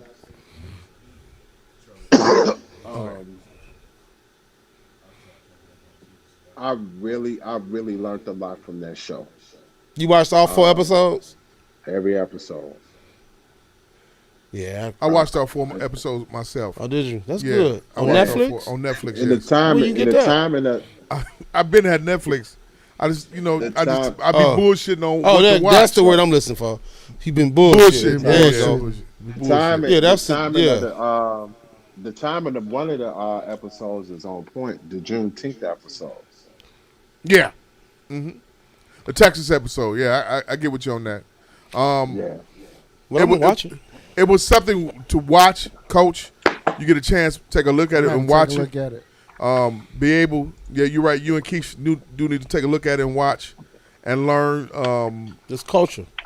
It is culture, but I'm gonna say this: everything in those 4 episodes proved what Honorable Elijah Muhammad said on how to eat to live. I can get that. They had the same theme in every episode. We ate what was left over. The slop. The slop. Yeah, The slop. the organs, the slop. Like, It's a chitlin episode on there? No. Slave food. No, a slave food episode on there though. Okay. It's an episode Right. that deals. All 4 of them got the same themes. Boy, he fucked me up when he talked about that, and I heard that. Who? The minister. When he talking about the slave food. Yeah. That fucked Greens me is up. slave food. Man, he's naming that shit. It fucked me up. I almost went there and told my mama, you ain't shit. Hit it. But what was kind of dope, what I did was when they went to that market and was discussing okra. Like okra is our representation. Like okra is like if a nigga if the niggas had a new flag, it'd be okra on it. The way she was talking. Yeah. Yeah. Okay. Like I gotta okra is check like that out. okra is our logo. In Texas, true indeed. It is. I'm just saying, you know what I mean? Logo. The way she was talking, Doc. Okra is like our logo. Like we should have a patch on our jacket or something with an okra on it. The stem coming out of Yeah. it. I'm serious. I might find me one. Yeah, They got okra- a fucking website okra- called Okra. Yeah. Yeah. Black. They got all the black restaurants and everything. Eat okra.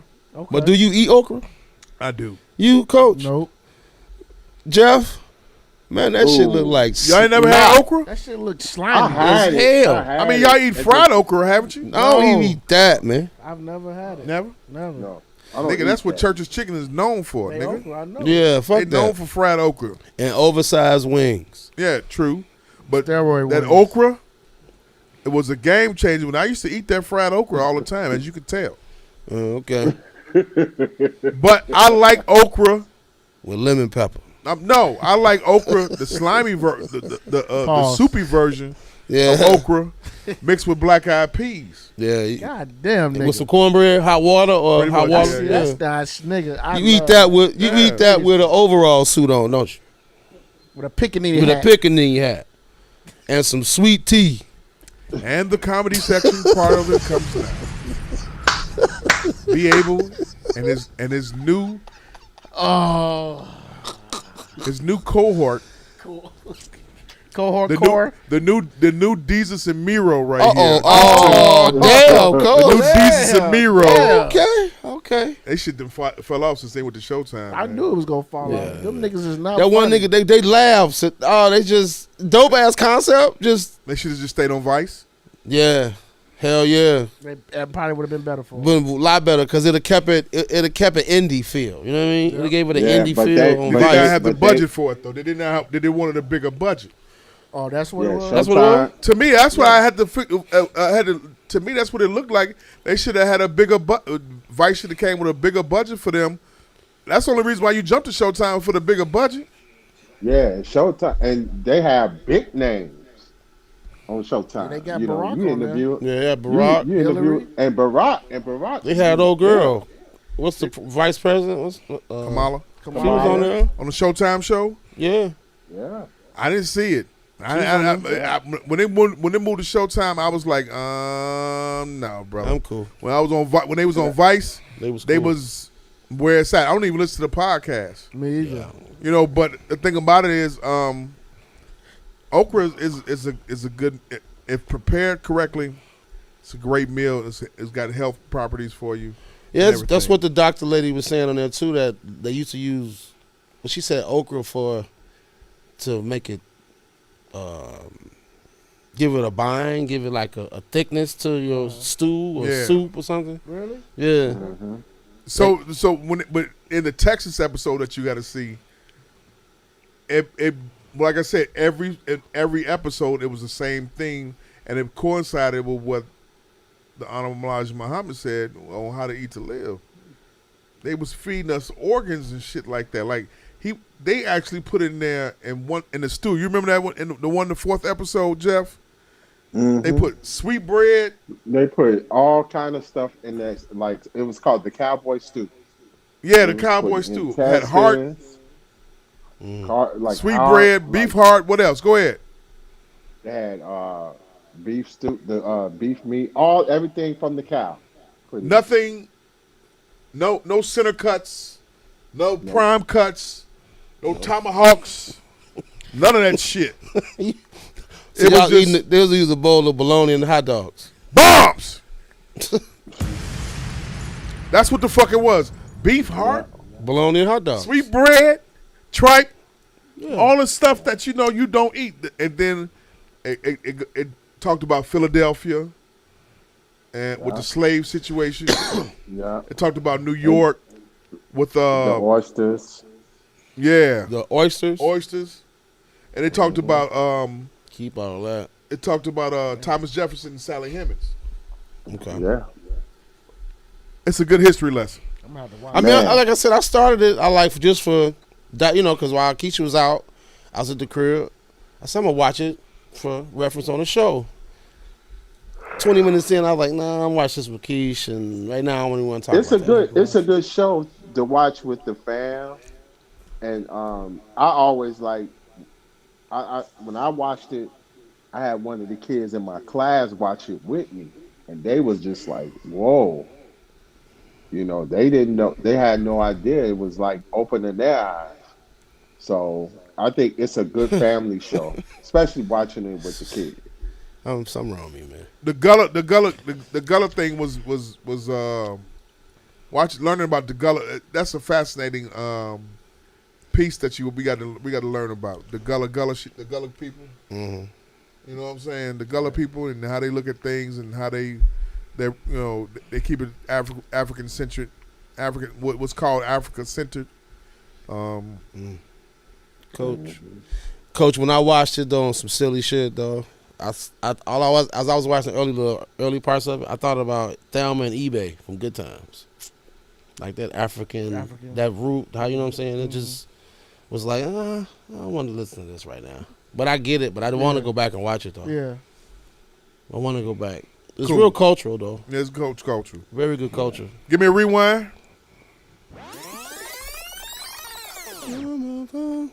I put in our group text about the different eras of hip hop and the years on the Mount Rushmore. Mm-hmm. So 86 to 90 came Rakim, Karis, 1 LL Cool J. Do you agree? Yeah, I agree. I didn't have a problem with that. Do you? Jeff, do you agree with that? You okay? I'm okay with that. Yeah, I didn't have a problem with that. 90 to 94 was Ice Cube, Snoop Dogg, Chuck D, and Scarface. 1,000%. I didn't have a problem with that either. No, I didn't have a problem. So y'all 3 for 3 on that one, okay? And 94 to 98 is accurate too. 94 to 98, Tupac, Hove, Nas, B.I.G. I was cool with it. That's accurate. Accurate? You can make. I mean, I was cool with it. Yeah. I know some people tried to make a case for another dude, but I was like, Who's the other dude? But I was like, no, because Who the other dude? he came in 98. Who? X. Okay. So then 98 to 02 is perfect then. Eminem, DMX, Nelly, Ja Rule. Let's go back to 86 for 90. I gotta throw you one. Who you got in there? Who? Slick Rick? No. No? No. Slick Rick? Not with those four. No. 86 to 90? Not over those four. No. Nah. Slick Rick was a different kind of rap Wait. artist. Let me look at this list. Hold Look on. at that four again. Slick No. Rick had You right. I mean, I'm not. Right. Ain't No, taking not away denying from his it. greatness, but no. you talking about Right, the he was GOAT. dope in Well, I'm his sorry, the own- Mount Rushmore. Right. Yeah, And Slick here's Rick the ain't- other Can you thing, get one? Can you Jamal. get? Huh? Here's the thing, Jamal, about Slick Rick. Slick Rick wasn't that type of rapper. Like, we look at you, these are people in battle too. You know what I mean? Rick was a different kind of MC. He was really laid back, cool, tell you good stories. He's one of the top 5 best storytelling MCs in the world. But him compared to LL, Everybody Rakim, them type of cats, no. Nah, that's what I Good said. 6 man. Ooh. What? Good 6 man. I mean, yeah. Good 6 man. But not You on know, that. but- No. but On that not right on there. that- not on that Mount. Nah, not on nah. that Mount Rushmore. No. Nope. 98 to What 02. Eminem, DMX, Nelly, Ja Rule. Yep. Accurate? That's cool. That's accurate. 02 to 06. Kanye, 50. Wheezy, Game.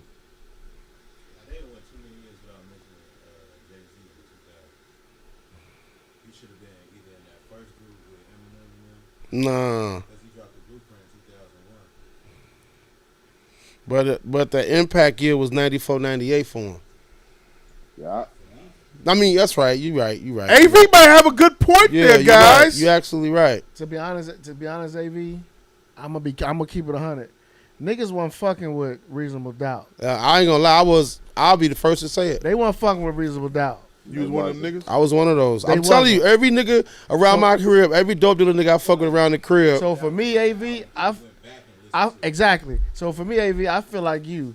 I think people start fucking with Hove, 99, 2000. All that Big started Fat. dropping. Yeah. Now. They start fucking. Man, shout out to my man Reggie Jay-Z Rooks. after Big Pass. Huh? You know, they start fucking with Jigga after Big Pass. Who did? His era? JV era? I mean AV era? No, Jay-Z. No. No, I'm saying, but Jay-Z. AV era start fucking with AV Jay. era and The average people. Okay. Right. The average hip hop listener the average hip hop listener in Chicago really didn't jump on Jay-Z until Hard Knock Life. Really. Right. Right. But so the Annie sample record, Hard Knock Life record, falls in that era of 94 to 98 though. No. Right. No, Yeah. That's 2000. That was No, on it's the not. Blueprint. No, it's not. That was on And so Hard Knock Life. was 94 to 98. No, you talking about that was Ain't he on that list? Yeah. Wait a He's on the 94 to 98 Wait a list. second, wait a second. It's a Hard Knock Life was 98. Yeah. But look, right? Oh, that was on volume two. Right. Volume two? Yeah. Hard Knock Life volume two. That's 98, right? So he should be where he's supposed to be at. I told y'all, see, V. But I see where you were going there. Yeah. We see where you were going there. Yeah, but I'll first to say I really still didn't feel fuck. like I feel like he I feel like I don't know. Hard Knock Life kicked it off. That's 98, but he got on a roll like 2000, 2001, like 18 Izzo, Blueprint. Like I feel like after 9/11 happened, Jay-Z was that nigga. Like, he saved New York. But yeah, I was that dude, coach. That Hard Knock Life. I mean, that Reasonable Doubt. A lot of people didn't fuck Every with it. dope dealer nigga I fucked with, that was the album they would play in their car. Every nigga I fucked with. One nigga played Politics as Usual every day. Like, that was his theme You had record. to be a fan in 96, Yeah. 97. Yeah. Of Yeah. Jay-Z. A fan, Like, really- meaning. Go ahead, Joe. The song that really took that album off was "Ain't No Nigga," because they was playing that For every the, time. what soundtrack was that? The Nutty Clumps. Professor. That was the Clumps. The Nutty Yeah. Professor, right? Yeah. But yeah, like When I that said, and then I song- have to then. That was because that was the single, right? That was yeah. a single off there. Yeah. Yeah. And I was Yeah, the one that that's all. like, fuck it. I went and bought this tape and listened to it like, oh, I see why these niggas like it. It's Right. like And then his- it's like theme and then song to sell dope. It's like they Right. theme And music to was sell played. dope. It was played. Well, I used to go to What's Poppin'. When I heard "Ain't No Nigga" at What's Poppin', On I knew 79.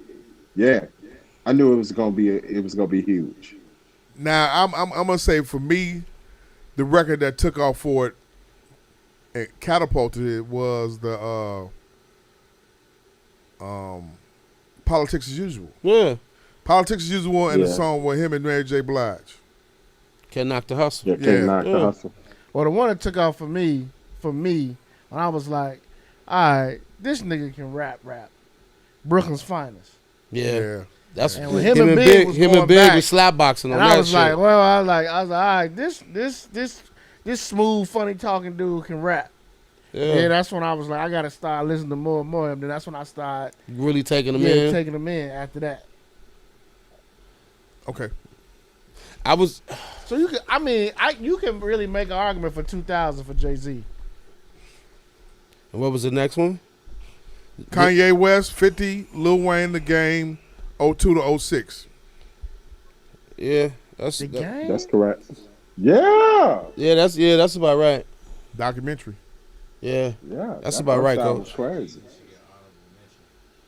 In what year? He could be a 6-man. 6 man in what year? That year? How old was you when Jeezy first came out? Yeah. So you was in it. You was in it then. Yeah, you was wearing snowman shirts. What's the first Jeezy Yeah. song? What's the first Jeezy song you heard? So Icy with him and That's the first one you with him heard? and Gucci, yeah. Okay. With him and Gucci, So Icy. Yeah. Then the joint- Red Dogs Thinking. I want that bread, but I don't want that time. Okay. I wasn't a big fan of it. He had a movement. I don't know. The first album came out in 05, right? 04, then he had Boys in the Hood. Before that dropped. That's who I would replace The Game with. Yeah, Jeezy had.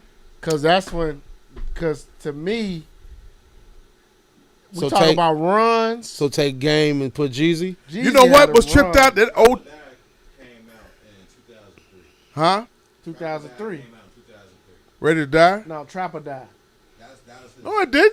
it came out, I'm looking at it. It came out in 2003. Couldn't have. Trapper died 2003? No way. Trapper Die came out in 05, baby.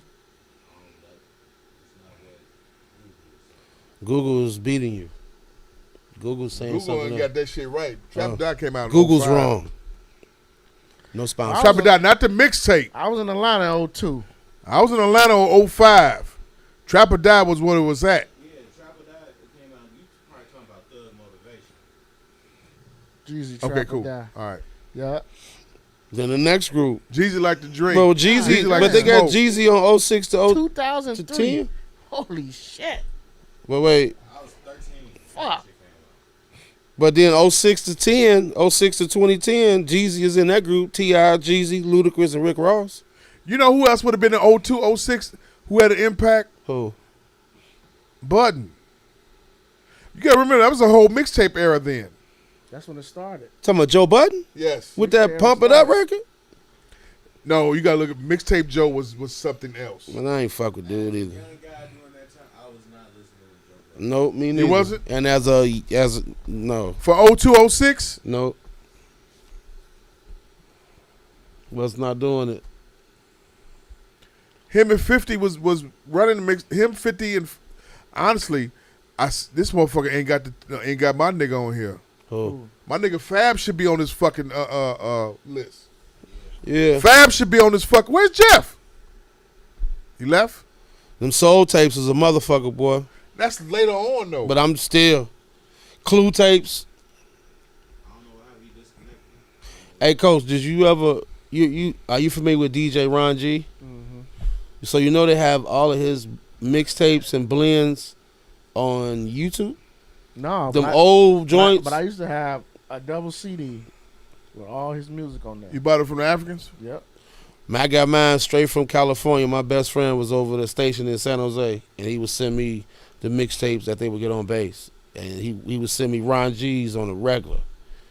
Them blends was so sexy. And that's They how still on Puff there right really now? got. Yeah, they on YouTube, and that's how Puff got to. That's that whole. That's what Uptown And all that. all that ghetto fabulous hip hop R&B shit came from. Ron G. He back? Oh well. Okay. So 06 to 10. Beat him off. T.I., Jeezy, Ludacris, Rick Ross.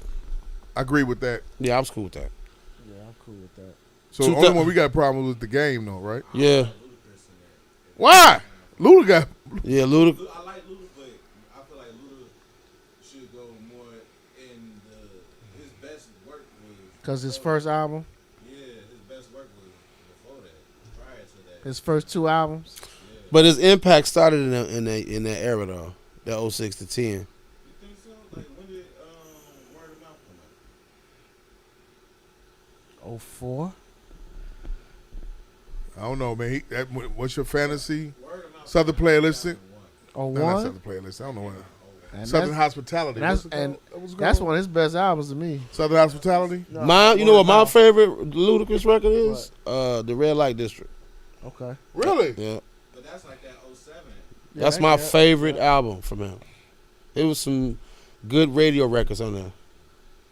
The intro alone was crazy. If I get one more drink, I'm gonna end up you. Him and T-Pain. T-Pain. Yeah. Bah-bah. Was the shit, Drake, man. Kendrick, Nicki Minaj, J. Cole. Accurate. 10 to 14. I don't really know how you can argue that. Yeah, you can't argue. And wasn't no mention of Big Draco in that. None of them. None of that. Future, Young Thug, Chance, Travis Scott, 14 to 18. Yeah. I had problems with that My one. Big Sean ain't on there. Fuck. What was your problem? For the I felt like Future should have been in the one between 10 to 14. No disrespect. I love Chicago. So Future should have been with Drake and Kendrick in there? Future came out with started debuted in 11, right? Mm. He debuted at 10 or 11. Had to be 10 on that one. at the same fucking time. I don't know. Could be. Future got one of the hottest. It came out in 13. Tony Montana. 2013. Future got one of the hardest bars ever. That's always gonna be remembered in hip hop history. What's that? I just fucked your bitch in some Gucci flip flops. And everybody gonna be thinking that's Larsa Pippen. So Hit it! Damn. So then the last group was cool too?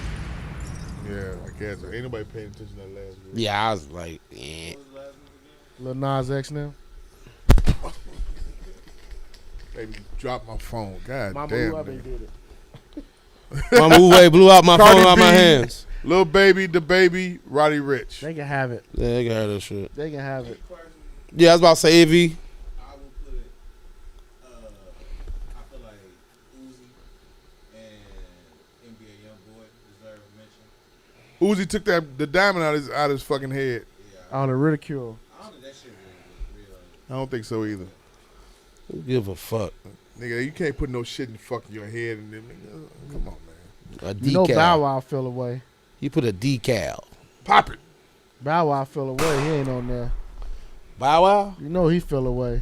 Man. There's a lot of people I feel like could have made a couple different lists, but overall, I feel like the list It's always suspect about Bow Wow because of whether he wrote his own rhymes.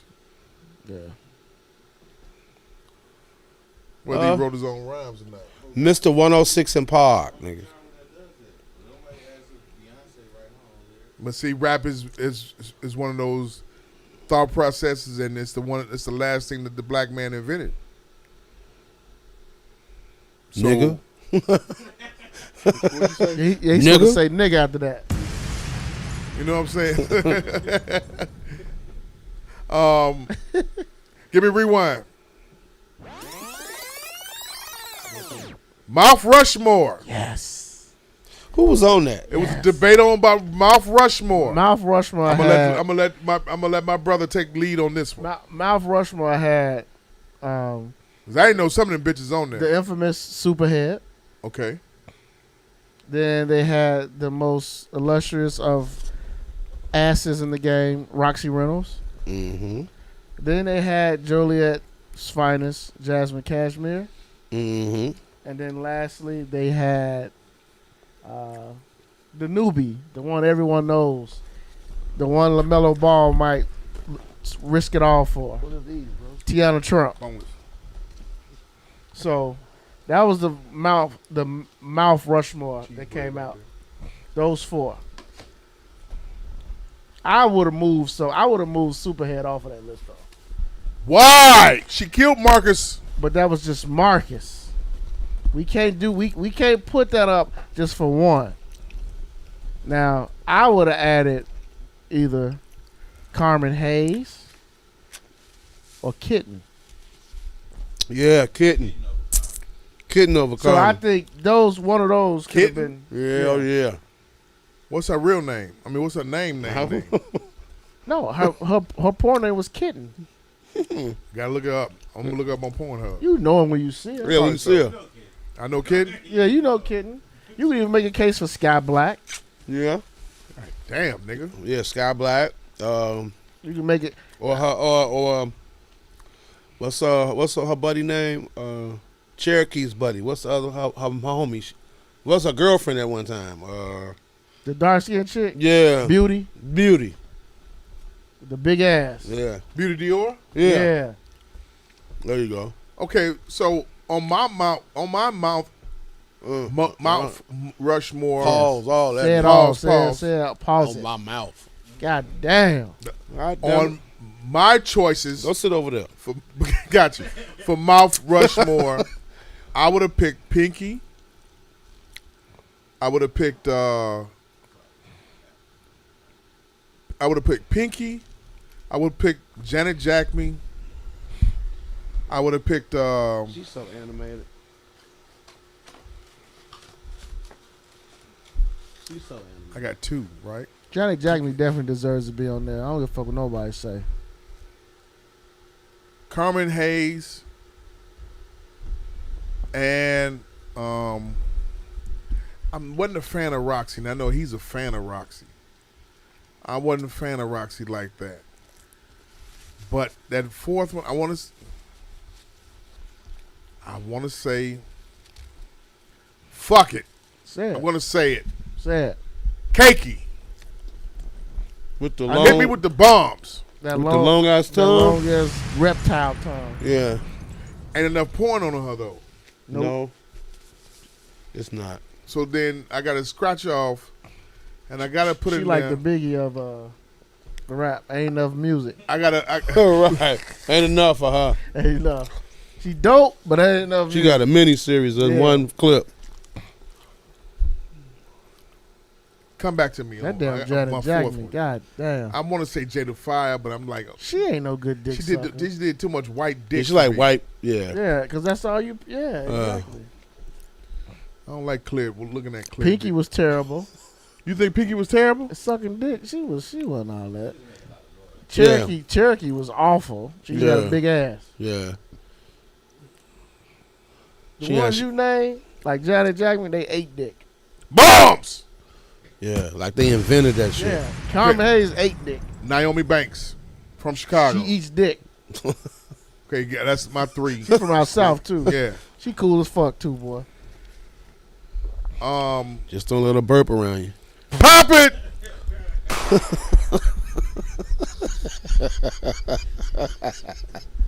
AV is a fool. Title of the show: Just don't let her burp around. Don't let her burp around Don't let you. her burp Yes. around you. God damn, yes. Oh man. Don't let her burp around you, buddy. Pop it.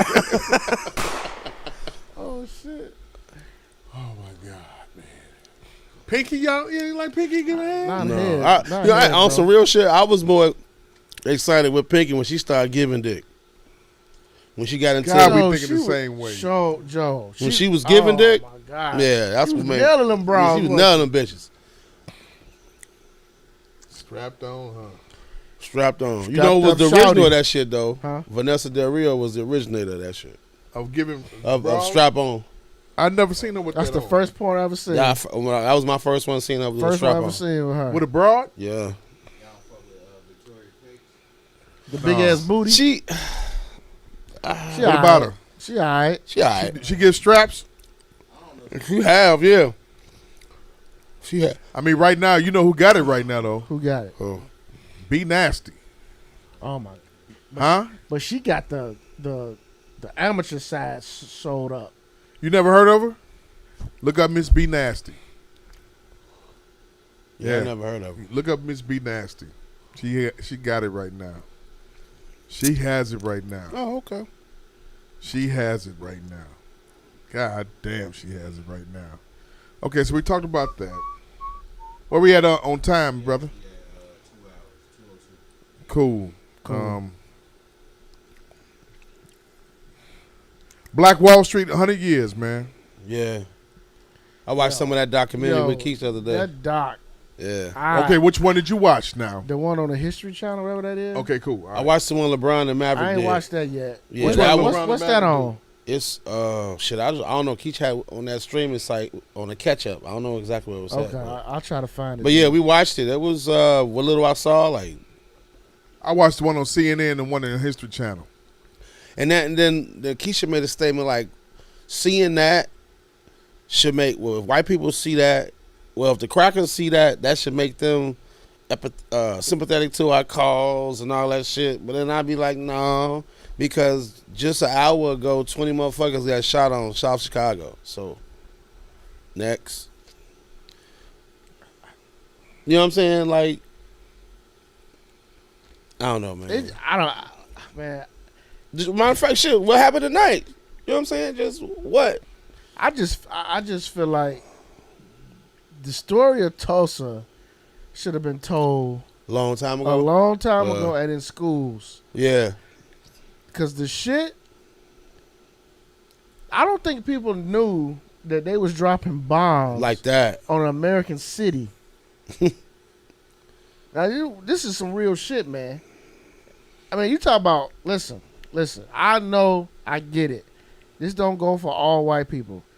But them people in Tulsa, that was some heinous, and that was some evil-ass white people, man. Yeah. Evil white people. They Yeah. 300 black people dead, Dead. 3,000 homeless. 3,000 homeless, bodies buried somewhere. Now, we're going to talk reparations now. I think it should start there. Yeah. Did you see a couple of weeks ago they was on one of the Survivor? That old lady? Yeah. Did you see what she said when they asked her how come she didn't speak about it before? But you know what she said? Go ahead. Trauma. Can you just imagine her trying to relive? She was there and just trying to relive. At 6 years old, seeing that She shit. said she could still hear the screams. Yeah, that's trauma. That's just like Bobby Rush's wife when they saw that Judah movie. She couldn't take it because trauma. Push And I admit I get tired of these slave movies and watching this shit, you know, all that. But that doc, man, I had to like stop and then go back and watch it. Yeah, because it's overwhelming. It is it's overwhelming. Yeah, It is. It's a lot. It's You go to work. You get a chance to watch it yet? You go to work mad. Okay. You work with white folks. You mad. You don't know how. You know. It's I mean, it AV like it really do. I'm not saying you gotta be like, all right, the next white person I see, I'm gonna slap the hell out. But it just gets you in that mindset, like. already know the story of what happened, so like seeing it just gonna kind of. But did you know they was dropping bombs? And they tried to hide that shit? I was gonna go to Langston. I was Yeah. gonna go to Langston. So Yeah, I mean, that's just, man, that was. It gave a great history lesson, great background about us. finances, how the money was exchanging hands. After the sad part, but this is the great part about it. The Yeah, money was exchanging hands. The money was black doctors, black dentists. We had everything on our own. We was kind of living like how the minister and before him said how black people should live. Yeah, like know? Bronzeville should be. Yeah, What was? You know what I'm saying? Yeah. So that was crazy, man. You know, 100 years ago. Wow. Hundo. Kind of scary because you'd be like, 100 years really ain't that long. We talking like 1921. That shit happened. So it's just Hundo. Yeah. it was the way they took you, from back when, how they escaped, how they left the South Mm-hmm. to go west to see how it was, how they was, having people come in from train and wagons and stuff like that. Mhm. It's just, and I'm a history buff. Me too. When it pertains to my cultural history. I'm because I love documentaries. I know, I love documentaries and I love autobiographies. docs. So yeah, This was good to watch. Between watching this and watching High on the Hog, it just gives you that, the sense of what's going on, and it shows you how they were intertwined with the Indians. But like I said, the whole bustling up of black businesses, they had their own theater. Everything they had, everything what they wanted, everything, and over a bump, and you was about to go lynch him in that jail. You started all this shit and erased the whole fucking what's the name? Fuck. You erased a whole delegation and generation that could have been like, think about that. If we would have had that 90 years right now, 100 years right now, what that could have set, what that could have been a precedent for. Yeah, we would have controlled the economy. We would have controlled it. That we'd have damn near put a president in. Like, hey, come here. Industry. You know what I'm saying? We'd have controlled the White House. We'd controlled Congress. Who knows? It could have been knows? more black banks. Yeah. You know what I mean? People would have moved to Tulsa, Oklahoma from here. Yeah. From here, everywhere else. Wouldn't be Atlanta, it'd be Tulsa. It'd be Tulsa. Yeah, free Nick and Tulsa. Free Nick and Tulsa. But they ain't fuck with the Indians though. No. See, that's why for me, man, I know we ain't got much long, but I just be, I don't know, man. This country and just how they really hated black people. Yeah. Only because of the color of their skin. That was it. Yeah. Had nothing else to do with Nothing. anything else. Because you look different. I mean, in a city that was occupied by Native Americans, they didn't do anything to them. Great. Even going back on to the High the Hog situation, the cook for Thomas Jefferson, whose last name was Hemmings, whose great grandmama or grandmama he was fucking anyway, and everything. Was he really? Putting kids up in there and shit. Was he really? He was shooting a club up? Shooting a fucking club up. Got a whole side. He got a whole fucking side. God damn. He said, fuck you. He laid out the blueprint for Phillip Rivers about having kids and shit, man. Thomas Jefferson laid out the fucking blueprint for having side babies. Side family. He had a whole fucking family. He sure did. A whole family. He loved black pussy too. Mm-hmm. Whole family, Jack. One of the Hemmings had to buy his freedom. He had to sell out his brother. Wasn't no coat room in that club, huh? Wasn't no coat room. Had to sell out his brother. He had to teach his brother. He had to teach his brother how to be a cook and be a award-winning chef, so he could buy his own freedom from Thomas Jefferson. Wow. Damn. You see how much divide and conquer that shit is? Uh-huh. Wait till, like I said, wait till y'all watch the watch it. Them crackers. Wait till you watch that High on the Hog shit. Them crackers.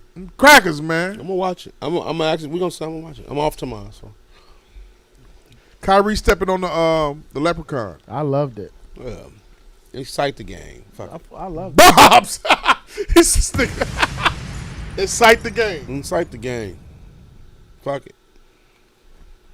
Now, what if he come up with got him a woman that don't look like nothing like him?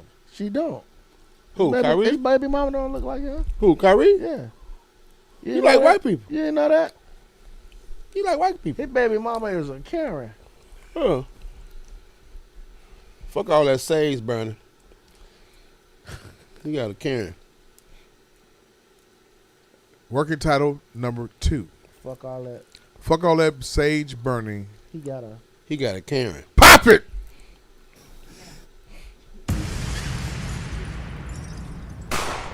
Be able on the roll, huh? Fuck all that sage burning. He got a Karen. How the fuck we gonna put that all in as one title? That's a T-shirt. It sounded good, though. That's a T-shirt. One part here. Nigga, go get that T-shirt up. I'm aware. I'm gonna get it together and put. You know how it's like, fuck all that sage burn. He got a Karen right there. Say be able, or just know it'll be like reasonable ignorance. Reasonable ignorance. Hashtag. Do it. Yep. I'll put that together in the Put work. that shit together. I'm gonna sell them motherfuckers on Madison and Pulaski. Well, I mean, shit. I saw nothing but none of that shit this whole weekend. That's why I made the post about it. What's up? Travel season. I said Dr. Umar gonna come out of travel season. in them small towns. Yeah, that's all. Niggas start all over again. Folks in them start all over again. Yeah. Yeah, They get the fuck out of. They get out of Pontiac. And they go up there. Get out of Menard. They gotta fuck something. And start all over again. And You who say waiting you on a them? singing group, sing something for me. And who be waiting on them? Karen. Yeah. Yeah. Jillian. Them 600-pound bitches you be watching on TV. Shit, not even that. It's skinny ones that be just waiting on them too. Howdy, boys. It be skinny ones that's wiggers. Howdy, boys. Wearing tight ass jeans. Mm-hmm. Bitch look like squeezed toothpaste. Bombs.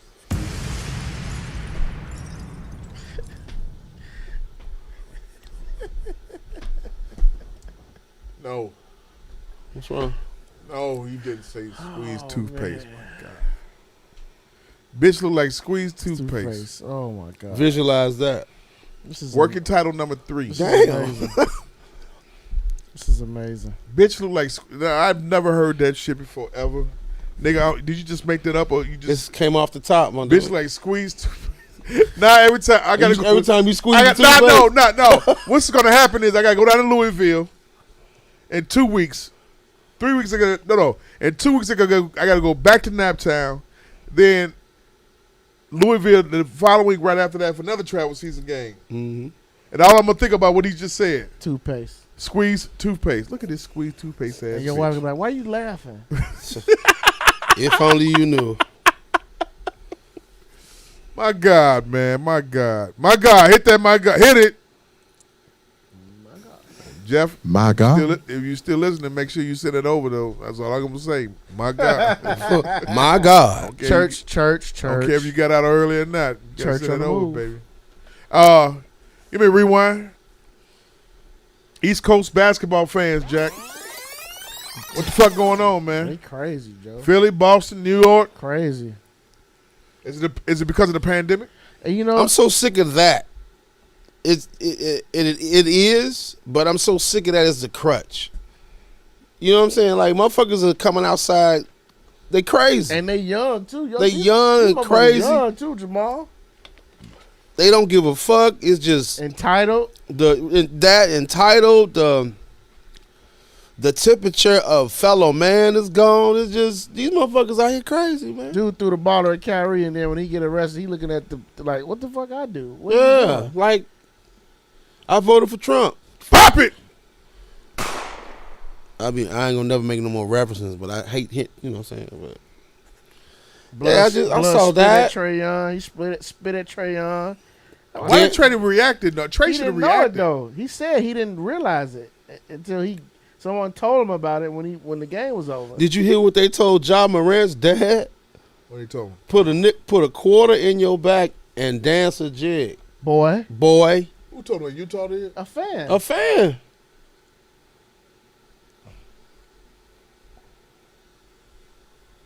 Utah. It's white people out here like that, man.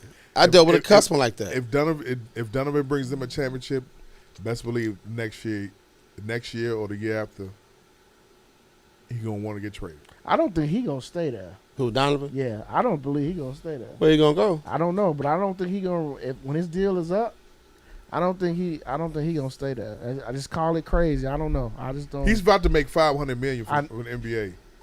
He could with on them. the court. We Yeah. talking about on the court. Yeah, he could with them. Because off the court, damn, I could have had a cocktail.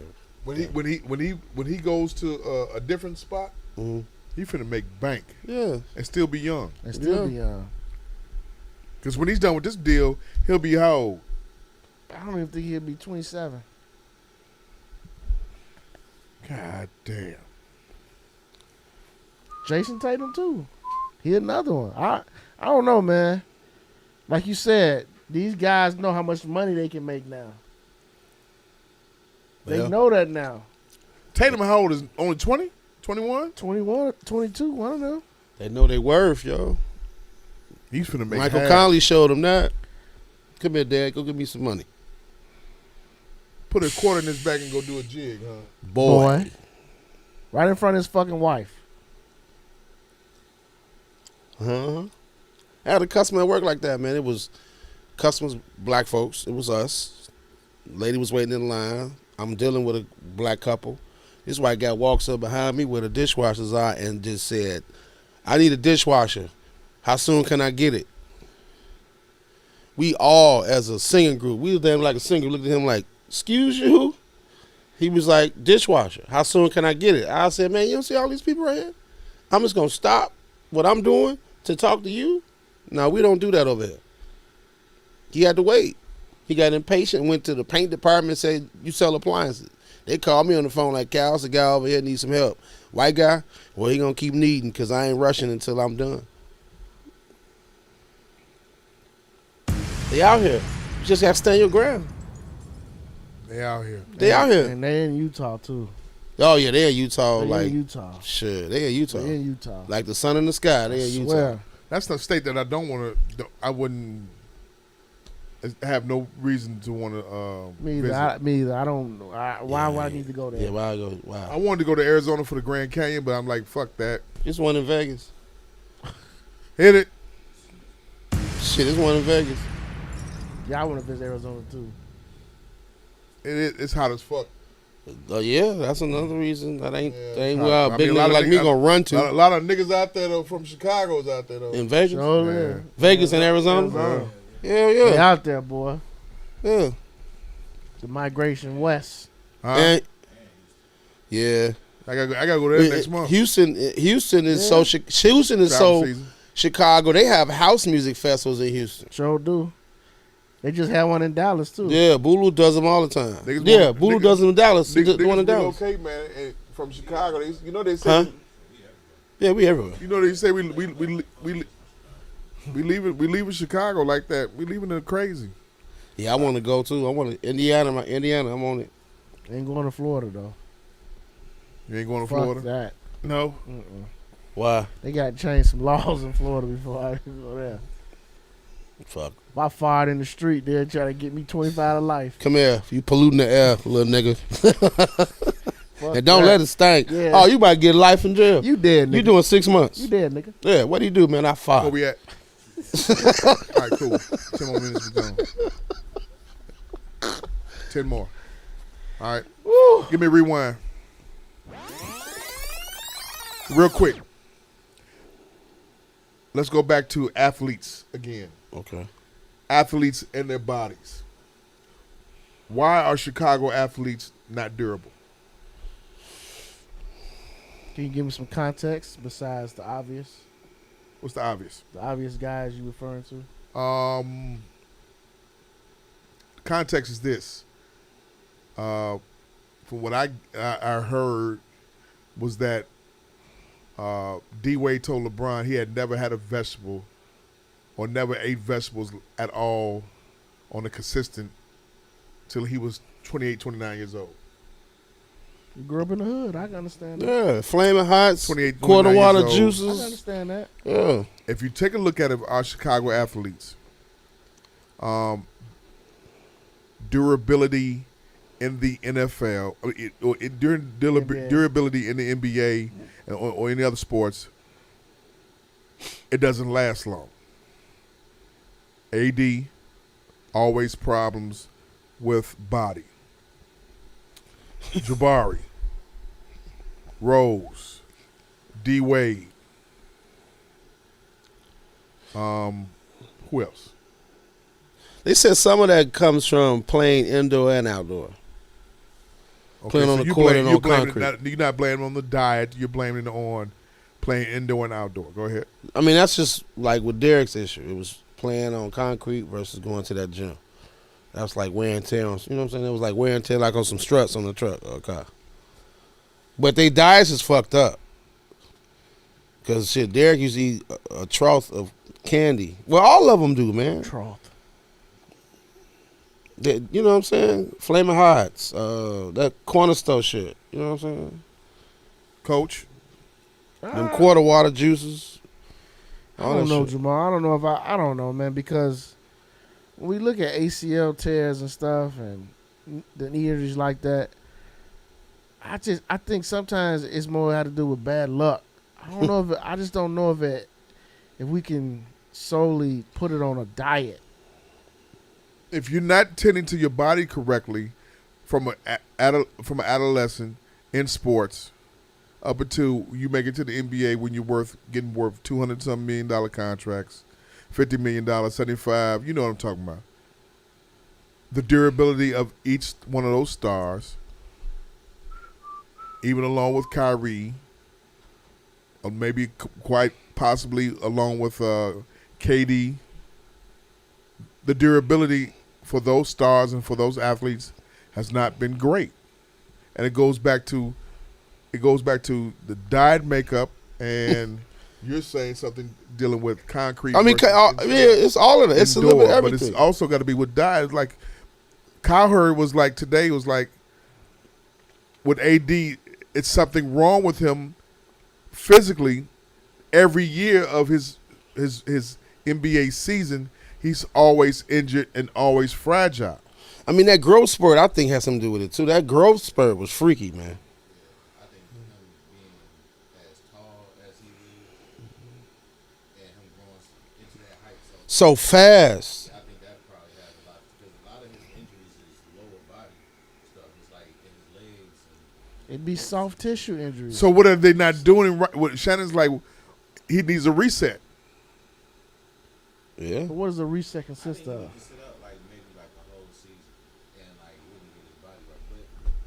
He sat out a half a season. But to push back, besides like LeBron, which like top athlete has really been healthy like in the past 5-10 years? It seems like all of them are pretty much injury prone.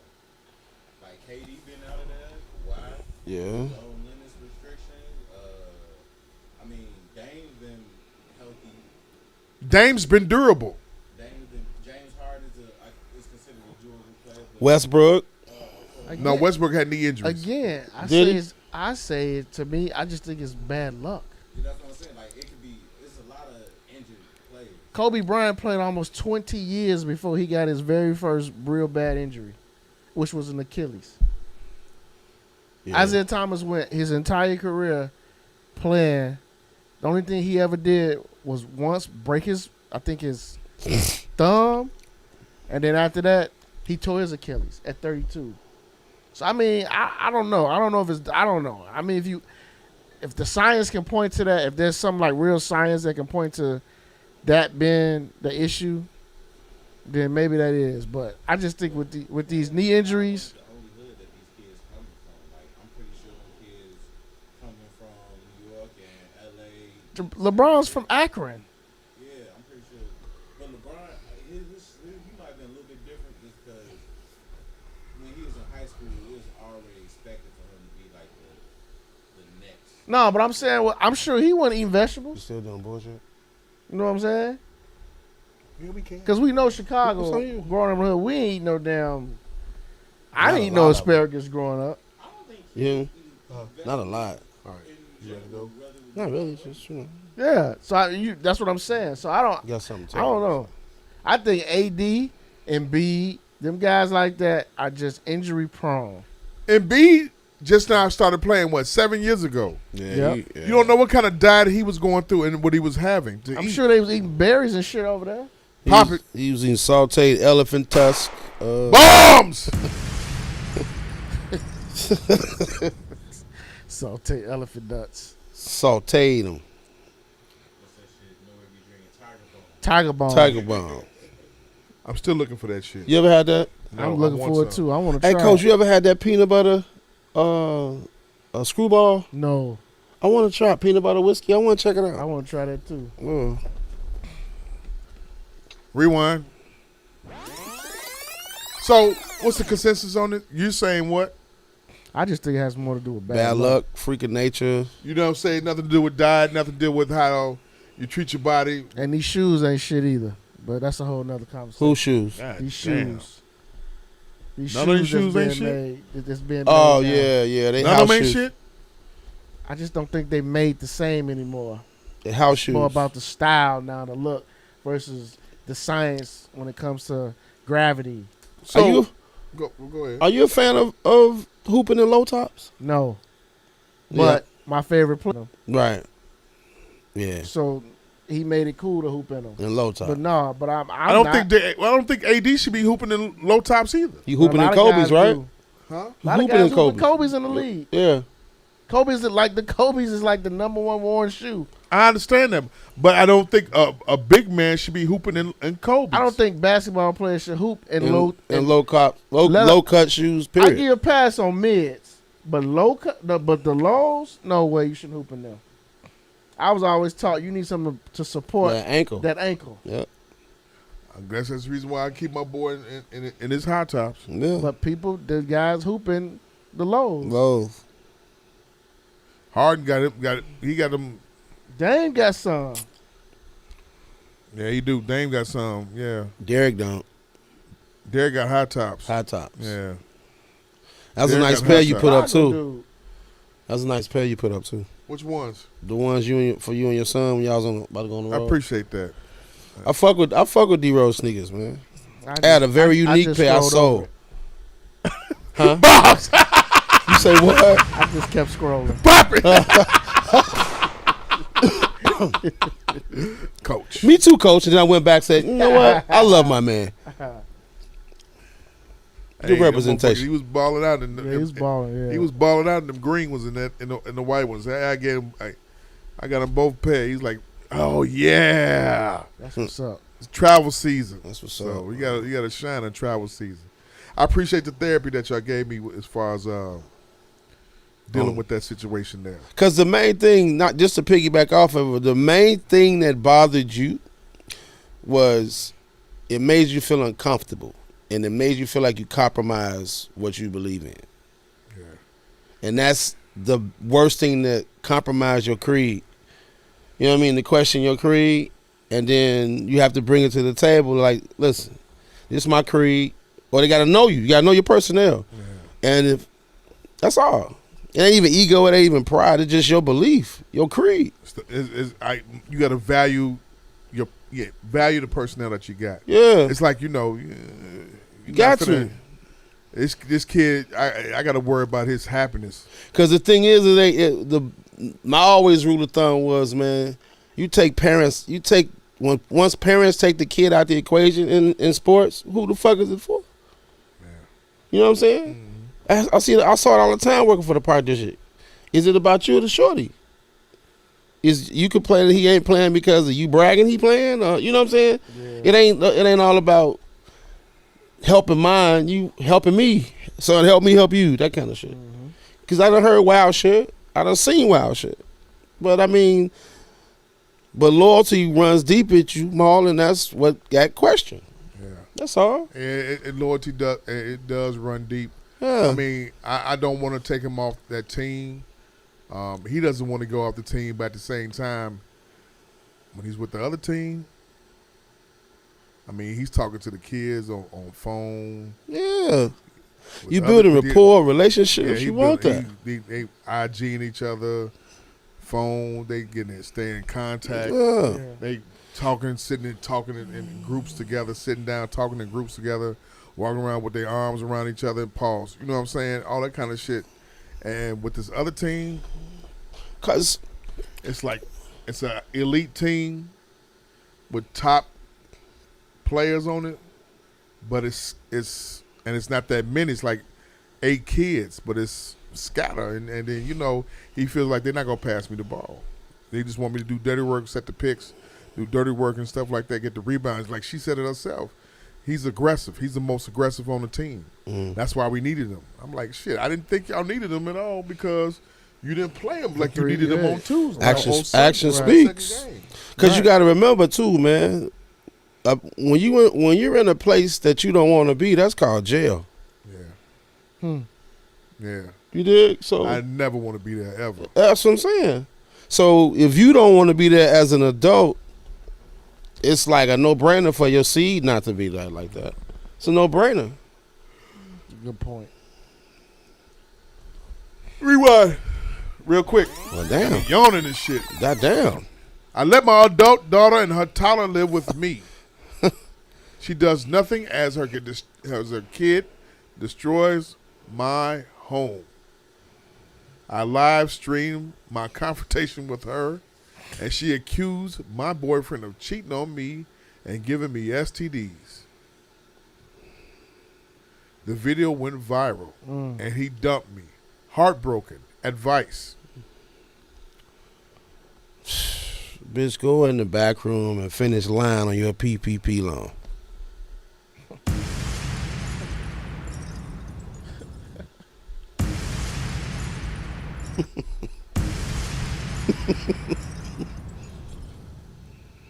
That little shit. Pop that little shit. Yeah. That's what I asked get for going. He was like, huh? Okay. That's what I asked get for going live. Yeah. See? I live stream. What the fuck she doing live streaming some shit? You dumb motherfucker. You're a dumb motherfucker. I need that drop. Yeah, we need that one. We need that one. Speaking of live shit, did y'all see a shorty on Facebook went live after he shot somebody? See, sitting on the porch bleeding, calling for the ambulance, and he holding the phone and shit. He got blood all on his shirt. He's talking about, man, how to shoot another motherfucker. And oh man, yeah. I saw like a couple of these days ago. Man, Jamal, you be saying that shit? Nah, you know when what? When I be seeing shit like that, I don't be like, ooh. I be like, with these niggas, what the fuck is nigga? You gonna go live and you just say, I don't know, And man. you just got through shooting somebody. Right. Damn. I'm the kind of nigga like, man, who like What no city diss was- to nobody. What city was it? It was here. God damn. No diss to nobody, but I don't understand people that film themselves crying. I don't get that. I'm sorry if I ain't stepping, but I don't get that. I don't get that. You leaking like you looking at the camera. I don't get that. These niggas really want clout. But they don't want what you say earlier? What? The fame. They don't want the fame, they just want the clout. What you say earlier about I was Chicago? saying earlier about Chicago before we started podcasting. I'm like, reason why we have no Puffies, no Russell Simmons? Here? Yeah. From here, it's because niggas don't want the fame. They want the money, but they don't want the fame. They don't want that. They don't want the big money, picture. They don't want the fame. Yeah. They don't want the big picture. And we gangbang too much here. They don't want the what's the name? It was based on what Gemini was saying. She's like, I described her to a T. She's like, I don't like dealing with the fame. I don't like. I mean, that's typical Chicago nigga though. Mm-hmm. They don't like dealing with the fame or shit. But they want the money involved. Like you can't have Birdman. You can't sell 100 million records without fame. Without that fame, Yeah. without that attention on you. Yeah. You might not like it, but it comes with the territory. It does. It goes back to, like I always say, if you commit, you commit. Yeah. Let's go to the next one. I told him limit these, Coach. Hello. From Minnesota. Is it me? I'm a white guy who just proposed to my Somalian girlfriend. She said maybe. This has torn our families apart. My family hates our relationship. Her family hates white people in general. I love her. What to do? She refuses to move from here. Is that the coach of Minnesota Timberwolves? What's his name? Man, Finch? look. No. Finch. Ryan. Welcome to Ryan our Saunders. world, motherfucker. Welcome to our world. Want that Somalian box. He like that Somalian box. I'm gonna be honest with you. She shouldn't get him no pussy for June 19th. Pop it! She should be on her period. Bombs! Give that guy some advice. My y'all. God. No? Yeah. My God. My God. Next one. Oh, he was at the game tonight. Medication reaction. Who? Dwayne Wade. Medication reaction left me hospitalized for a month. No visits from my wife, who listed our home on Zillow behind my back. Wife, you may die. I don't want to be stuck without a cash payout. My girlfriend ghosted me after I got sick. Which relationship to fix? Advice. What? Yeah. What was that Tyler Perry movie? No, when she no. pushed the nigga in the tub when he when Wood Steve got pushed in the, she pushed Steve. he in was the paralyzed and shit. Yeah, that's how I know what you're talking about. Yeah, that's some of that kind of goofy shit.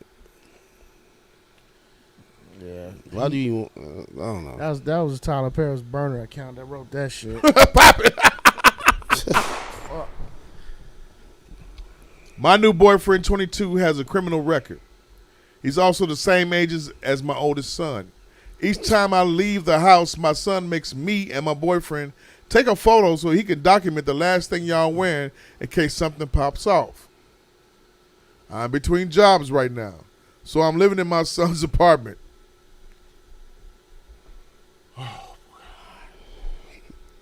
I allow my boyfriend to sleep here, play games when my son is at work. I want my boyfriend to move in, but I don't know how to convince my son to allow this. They don't get along. Advice. And that's the mama talking. It's the mama talking. And she don't know. She need a gang truce in her crib. Ooh, Charlie. You got God. a 22-year-old boyfriend, the same age as a 22-year-old son who she lives with. When he not there, Ain't that like he plays on his game when he's not there. That's some shit, That's some man. cold What's the shit. movie? That's some cold ass shit, man. Oh, what's Fuck the your game, little nigga. right? They the same Same age. age. He's What's playing that on this fucking game movie? that he motherfucking know when that somebody been tapping with his fucking PlayStation, Yeah, man. you know it. But Oh, what's niggas- the movie? In home in a trailer. 8 Mile. That is 8 Mile shit. That's some 8 Mile shit. Your home nigga fucking your mom, y'all the same age. Y'all went to high school together. That's sick. Rabbit at yeah. That's Yeah. some sick shit. Reasonable Ignorance Podcast. Now, whenever you hear podcasts at, we're there. Download, subscribe, review, leave a comment, Share. Become part of the Reasonable Ignorance Podcast fan page on Facebook. Yes. Leave us a comment. Tonight we didn't have Magic Mike. Shout out to Magic Mike. He'll be Shout back out, next week. Magic. Hand claps.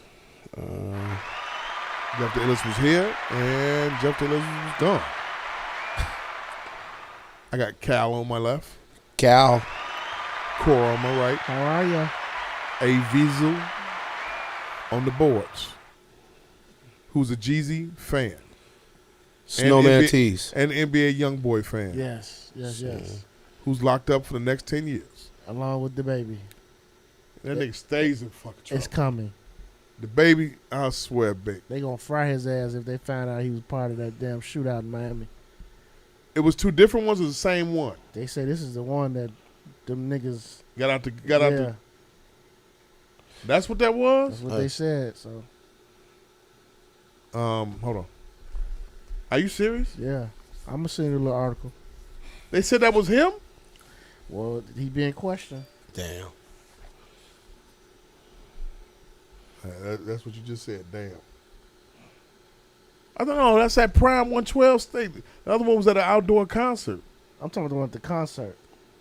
He's being questioned for the one That's at the what concert. I'm talking about. So you said it's. Oh, that's the. Oh, Yeah, okay. he getting questioned about the one at I Prime may have read the 112. article wrong. Then. What's the problem? Why he can't get it together? Everywhere he go, whether in Miami or Dallas, he has some What do issues. you always say? AB, I'm not a rapper. What? What do he say? Don't get it. What do he say? Don't get it twisted. Something he said. Yeah. Yeah, he ride around with his niggas and they're probably not security. That's what it is. Protect the what? The investment. That should be. Shit. I have him. I'll be bald in the way I fucking am already. Damn. Skinny than a motherfucker. Damn, that's too. Pop it. Bombs.